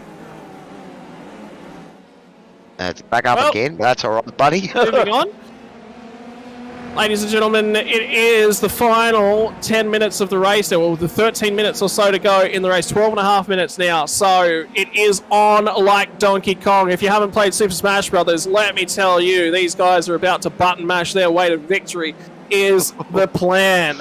I don't know if I'd talk about mashing and F3s in the same sentence, mate, because we've seen how broken these cars can get when you just breathe on them. I know on the back of the V8 supercar, it's got do not push pull on the on the wing. I'm sure on these things it says, don't look at me too sternly. I just saw Corey McFarlane grab a little bit of grass in a straight line. That was a wiggle. I don't think he's intended that. He's just looking at something, looking at fuel numbers, making sure he's got enough gas to get to the end, maybe monitoring his wing, and just grabbed a touch of grass on the straight line. Not accusing him of tyre dipping, no? No, I'm not. Because he immediately reacted by getting off of it. It did happen. It's worthwhile noting. So he's looking at something. He's focused on something else whilst on the straights. Well, there's a big update tonight, isn't there? A maintenance update tonight, so maybe they're finally doing something about the tyre dipping. We'll have to see. Anyway, moving on. Matty Jones is right there and will be following his teammate at the moment. Be interesting to see whether Daniel Byrne starts to show a clean pair of heels and get some pace on from him. He's pulled a little bit of a gap over Andrew Lyden. Nothing to lose from Daniel Byrne. You may as well have a crack here. Oh, Matty Jones is all out of sorts Matty Jones. Corey McFarlane in trouble on the way into turn number 10. Let's start that chicane. So McFarlane's starting to struggle. Those tyres have dipped in terms of their temperature. Well, again, it's going to be interesting. I mean, we think the most of the field took tyres at that first stop. We suspect maybe Matty took them at the second stop. So that's interesting. At the moment, it does look like Corey's starting to struggle with the rear end of that car at the moment. It's not just the rear end, it's the front end as well. He's struggling to get grip at where he wants it. Oh, who's that shot out to the side there? We'll try and pull back into the draft. Bernie? No, it is Chris Island. Yeah, there you go. So he has returned to the racing circuit as Chris Island. but he is 13th and a lap down. Cannot gain a spot at the moment on pace. Will need another safety car to get back there. Well, definitely had his fast repair available to him because that car was not in condition. Fahey has remained on the lead lap. Oh, there you go. And So- Carl Pickering's on the lead lap. St. Chris Island here, yeah, a minute 32 down. That's a So that is a lap, yep. So there you go. Dean Sinkovich will get right out of the way and offer a spot up to Darren Fahey. So if you were having a kitten before, you weren't on the right team. Now it's time to have a kitten for Kittens Racing. Well, Adrian Loretti up in P6 at the moment, so those new pedals are working out for him. You'll have to let us know what new pedals he's picked up there, because there's lots of them on the market these days. Hold on, Cowie. He's got to make it to the podium before we can ask him about that yet. That's very true. So, Adrian, you better get your boots on, buddy. We got Because you're here. starting to run out of time. According, saying here, the way things are going, we might get another 5 or 6 laps in, but we are inside the last Hang 10 on. minutes of this race. Hang on, Cowie. Don't take anything. Nathan Verney has grabbed himself P4. And it's just come through from race control. Exactly what we said. Actually, Cowie, neither of them moved. Incident. There's no further action from race control. Racing incident. Wow. It was neither driver wholly at fault. And here comes, is that Fahey down past Andrew Lyden? That was Adrian Loretti, I think, going inside Leiden there, was it? There we go. So Loretti's now starting to get his boots on. We're talking about him in those new sets of pedals. He is pushing those things to the max. Well, now is crunch time. This is when the podium spots will be decided. And Corey McFarlane, Matty Jones, those guys at the moment, Corey McFarlane's got out to a 1.3 second gap. Is that going to be enough to break the toe? It Yes, might that be. will break the toe. That will indeed break the toe. So Matty Jones will now be vulnerable at the tail end of this lap, heading on to the next lap. How is he going to hold off a hard-charging Daniel Byrne towards the tail end of this race? And Daniel's already... not letting him go, Reddy's is he? closing on Verney, and Verney's closing on Burns. So we are going to have a scrap for the podium here. This is great to see. We can see, you know, look, these guys have been racing for over an hour now. Hot and sweaty in their sim, even though it's the middle of winter here in Australia. But I know that you know, when you're racing some of these simulators, they're as much of a workout as some other activities that I could mention. Forget the gym. Forget the gym. Jump in the sim. That's the new That's it. logo for, I think, Pagnian Imports at the moment. Righto. Adrian Loretti within a second of the car ahead. The car ahead of him, Nathan Verney within a second to Daniel Byrne ahead of him. And then Matty Jones is a second, less than a second, in front of Byrne. And Byrne is going to be all over him. Like a hot knife through butter, boys. I was thinking this was going to peter out here, and yet again, Formula 3 continues to not only surprise, amaze, but overawe me on a Wednesday night. Just after you think the TCRs have given you everything that you can live up for on a Wednesday night, Formula 3 comes back and delivers. Oh, look, it's been a different sort of a race evening for us because we had that action-packed TCR double sprint race, and then we come into an Enduro for the F3s, and you know, you and I got to have a nice long chat there in the middle as things sort of work themselves out, and then we get near the end of the race and there's suddenly this flurry of activity and safety cars and battles, and it's back on right at the end, and we remember why we love watching these cars race around.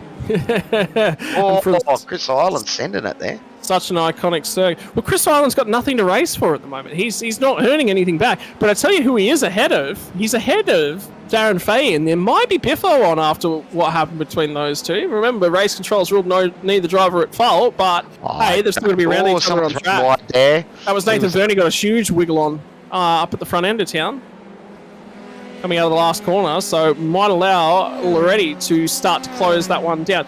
Matty Jones has now pulled out over a second ahead of Daniel Byrne, so he's broken that toe, which means that Verney should now start to rapidly close in on Daniel Byrne down the main straight. So the gaps, they're just hanging about. No one's going forward, no one's going backwards. We have 5.5 minutes left to run. Matty Jones has taken a couple of tenths out of Corey McFarlane that last lap, so Well, sorry, he took about a tenth out of him last lap, and he's already taken a couple of tenths out of him so far at the first part of this lap.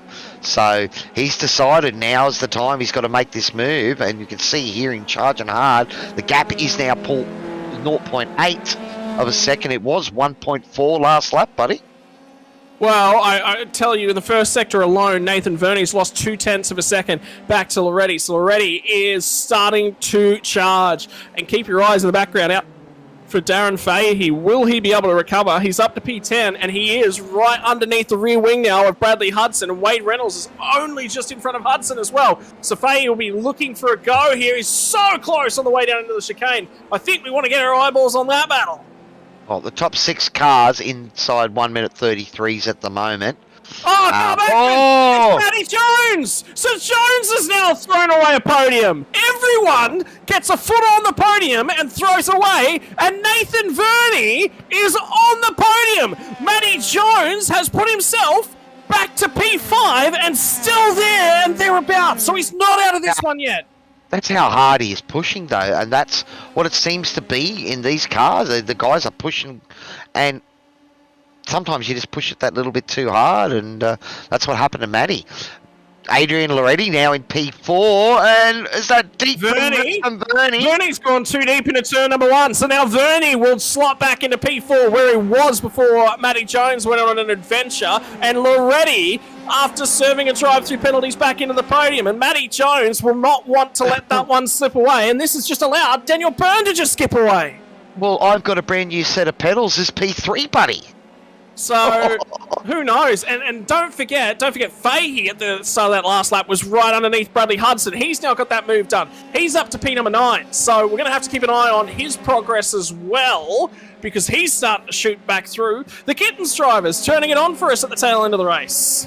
Well, that's it. Wade Reynolds is also getting close to Troy Dooley, that's under a second now for the battle for 7th position as well. So we've got a few good battles going. Adrian Loretti and Nathan Verney. Oh, hang on. He's gone real deep into the chicane. Fahey's all out of sorts, and he's going to lose that spot once again back to Bradley Hudson. They'll now go side by side through the next complex.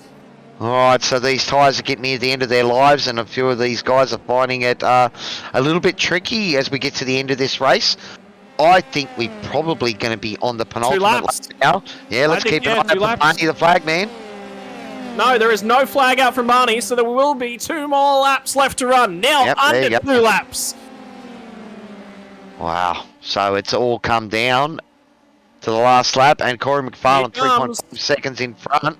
Here comes Matty Jones down the inside of Nathan Verney. So Verney had a shot at a podium here, which is now gone begging. Round the outside from Matty Jones. He's going to hang in there, though, from Nathan Verney. And all of a sudden, Loretti's had a poor run off of turn number 1 as well. So now he's looking to fend for Matty Jones. Is Jones too close in? Is he still going to be feeling the effects of that aero wash? We're going to have to keep our eyes backwards from the driver of the number 85 car in 087. Matty Jones has put his car in a great spot so far tonight, all but one big mistake a few laps ago. Oh, Daniel Byrne, he'd be the man. He'd be looking back in his mirror going, you boys keep fighting, just one more lap, keep fighting for one more lap. Because P2 is looking like he's a fair way back from Corey McFarlane, so that's probably going to be undoable with 1 lap remaining. But he's got a 1.6 second gap back to Adrian Loretti at the moment.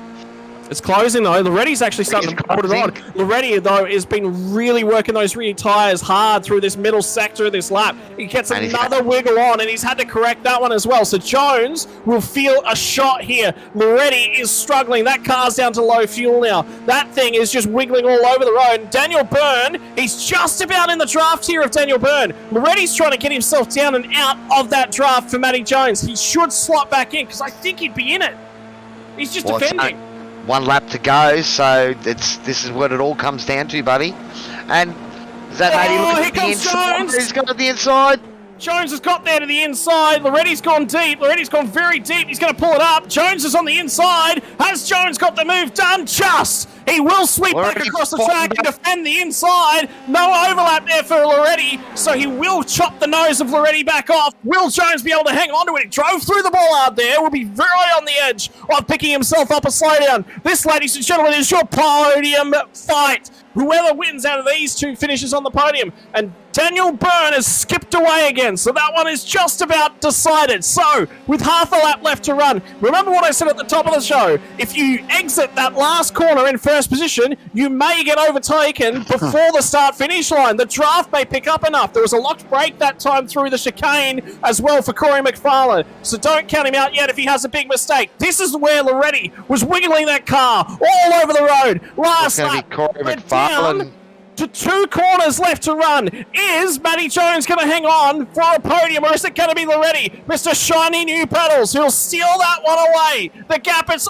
opened up now for Matty Jones. Corey McFarlane's out of the final corner. No one in sight. McFarlane. He's gone. Loretti's done all he can, but he gets a huge wiggle on out of the last corner, and it will be Jones who'll come home in P number 3. Daniel Byrne, what a drive to finish on that second step of the podium, and it will be Matty Jones in P3, but what a recovery drive from Loretti and Jones. That was awesome to watch from those two boys.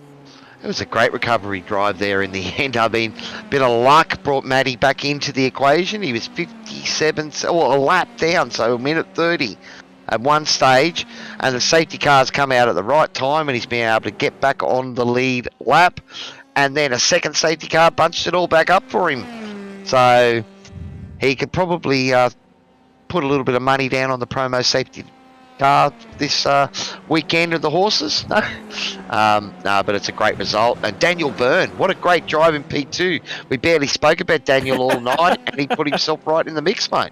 It's better to be good. Better to be lucky than good is what I've always heard.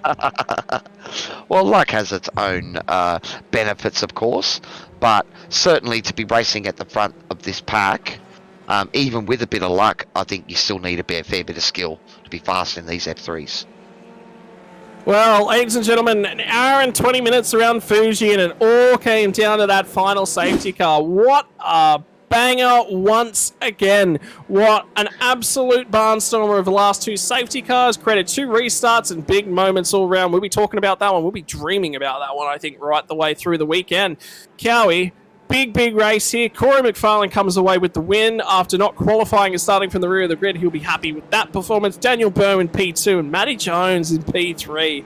Another phenomenal race from Formula 3.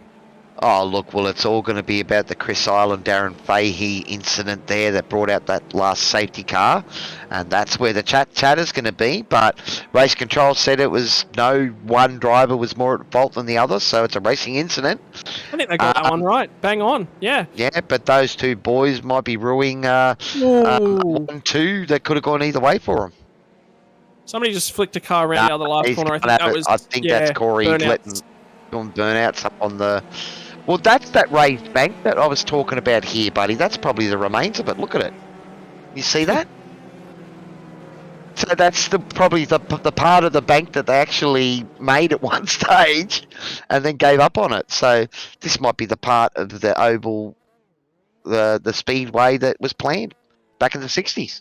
There you go. Well, we're talking about things at the top of the show, and they come to pass. How about that? Get your fortune cookies out here from Cowie's Fortune Cookies. I was going to say full circle, mate, unlike your NASCARs that you love. 'Cause they're ovals. Oh, calm down. Calm down. We've had enough of you. Get you out of the commentary box. You know who will go ahead and get into the commentary box? It's the man that is the Kittens Racing denier. It'll be Matty Jones. Mr. Matthew Jones, what did you get a penalty for in that first round of stops? Because I used a little bit too much of the bitumen there on the right-hand side on the way in. It sort of makes you do an S-bend, and the quickest way in is to cut it a little bit, and I got a little bit greedy. So, unsafe pit lane entry, that sounds like? Yeah, it was a 40-second stop and hold, so yeah, that hurt. But just before the end of the first round of stops, you come out and there is the leaders right on your keister. An interesting lap that one was. Were you trying to bring cold tyres up to temperature at the same time? I was, yeah. Okay. Adds another layer to it. Yeah, no, it was that sort of thing, and there's nowhere to really pass there. Chris managed to just absolutely slot it in there, so he got through, and poor old Darren, there was just nowhere really to let him go in a hurry, so I had to just continue on and let him go when I could, and it ended up that they were pitting anyway at the same time. So Starting for the rear end of the grid, we spoke to race control. He didn't say it was a penalty, so that one's all your decision. Different outlook when you start from the rear of the field in an enduro race like this? Yeah, that one's on you, actually. That was your idea from last week. Oh, okay. All right. My bad. I don't know if I'll be listening to you again, Scotty, unfortunately. Well, I was going to say earlier on in the race, man, it looked like that decision might have come back to haunt you because you just couldn't get through the mid-pack there for a while. Yeah, so I carried a bit of damage through that whole first stint. I don't know who it was, but on lap 1, I got a little bit sent. So, yeah, I drove with a bit of right hand down for that pretty well that whole first stint. So I didn't have great pace, so I wasn't making good headway through the field, and yeah, jumped in, took my stop, and yeah, got a penalty, and it was just the wheels just about fell off there. And if it wasn't for that safety car, I would have been nowhere tonight. Well, talk to us about getting those safety car restarts right. It was about going at the exact right moment, and it's kind of easy when your teammates are controlling the restarts each time. We did see that cheeky, very quick on the throttle getaway and pass 5 cars. Yeah. No, that's what it came down to. Is just having the right guy in the lead at the right time. We told each other where we were going to go and what was going to happen, and yeah, dictated it from there. So. I think you got 5 spots in that one move down the straight there, mate. So you timed it perfectly. Yeah, no, it was a good run. So no, it's a good run tonight. All right, so Fuji, new to the iRacing service, tick of approval from Matty Jones or big old X in the book? That was my first race here. I don't know if I will be lining up for too many more. I didn't love it, but I think potentially I could make some setup adjustments to the car that might make it suit me a little bit better. But no, with the iRacing fixed setup, not a huge fan at all. No. It looked quite difficult to control. There was a lot of hand movement back and forth, particularly in that last sector. The thing just did not want to settle on the rear tyres at all. Yeah, you're sort of in between gears on a lot of corners, particularly in like second, third gear corners. So you've either got to try and carry a bit more speed to keep it in the power band in third, or rev its ring out in second and have it a bit unstable, and then you're trying to make a gear change while you're still turning and things like that. So, like I said, a few setup adjustments, and I think it could be a lot nicer than it was. Righto, mate. Another strong performance, at least comes away with the podium. Points lead probably extended at the top end of town. Looks like you're thoroughly enjoying a different outlook on life in the Formula 3 this season. The races have been very different natured. It's not been as straightforward as it has been in the past. But overtaking, it's where the real fun is, and I think you're starting to get to that point now where you're just having fun getting in the car and driving every week. The result at the other end doesn't matter all that much. Yeah, that's exactly right. You know, starting at the back, I definitely knew that was a bit of an ambitious task. So, yeah, it was just about trying to have fun and, you know, maybe do something I haven't done before. So I've ticked that one out of my book now. I don't know if I'll be trying to do that every week, especially not with the likes of Corey and now Chris and now Corey showing up. Yeah, it's a lot more competitive. And yeah, no idea where Joe was tonight, but when Joe's around, it'll be a very fast field. All right, mate. Congratulations on the P3 again. Matty Jones, driver the 087. Matty Jones, your opportunity to thank your sponsors. Oh, yep. Thanks, boys. Yeah, everyone at Precision Performance Shop, Sydney Computers. Who else we got here? Sorry, I was doing something else entirely. Sponsor information. So yeah, Precision Performance Shop, Transform Media, ProServe Finance, Sydney Computers, and CD Cinematography. Ladies and gentlemen, that was Matty Jones. Congratulations on the podium, and we'll see you again next week, brother. Awesome. Thanks, boys. See you then. Okay, the advice for next week is don't put any fuel in the car throughout the race. Try that one. Oh yeah. Well, okay. I'll do my best for you, Scotty. Cheers. Alright, moving on to P2 for tonight's feature race from the Formula 3. Daniel Byrne. It's been a long time between drinks. He's gone again. Daniel Byrne, have we got you? Got me. We got you now. But a long time between drinks for you up here in the podium booth after a race. But that one, it was an early phase. And it just sort of petered out. And then all of a sudden, hang on, safety car. Hang on, where did that Daniel Byrne bloke come from? Yeah, I've been struggling. I've been coming fourth. I haven't quite made it to the podium before, so I'm pretty happy. Yep. Well, you put yourself in the right place at the right time, buddy. Tyres were on the menu tonight in the middle there. Yeah, I wasn't sure if I should take tyres. I didn't in the end, and yeah, it was a bit of a struggle near the end, but yeah. You're battling hard in the middle of that pack, and the action was pretty close. What was your take on Fuji as an outing? Had you done much practice here before tonight's race? Yeah, I did a bit of practice yesterday. It's a new track for me, and it's pretty tricky.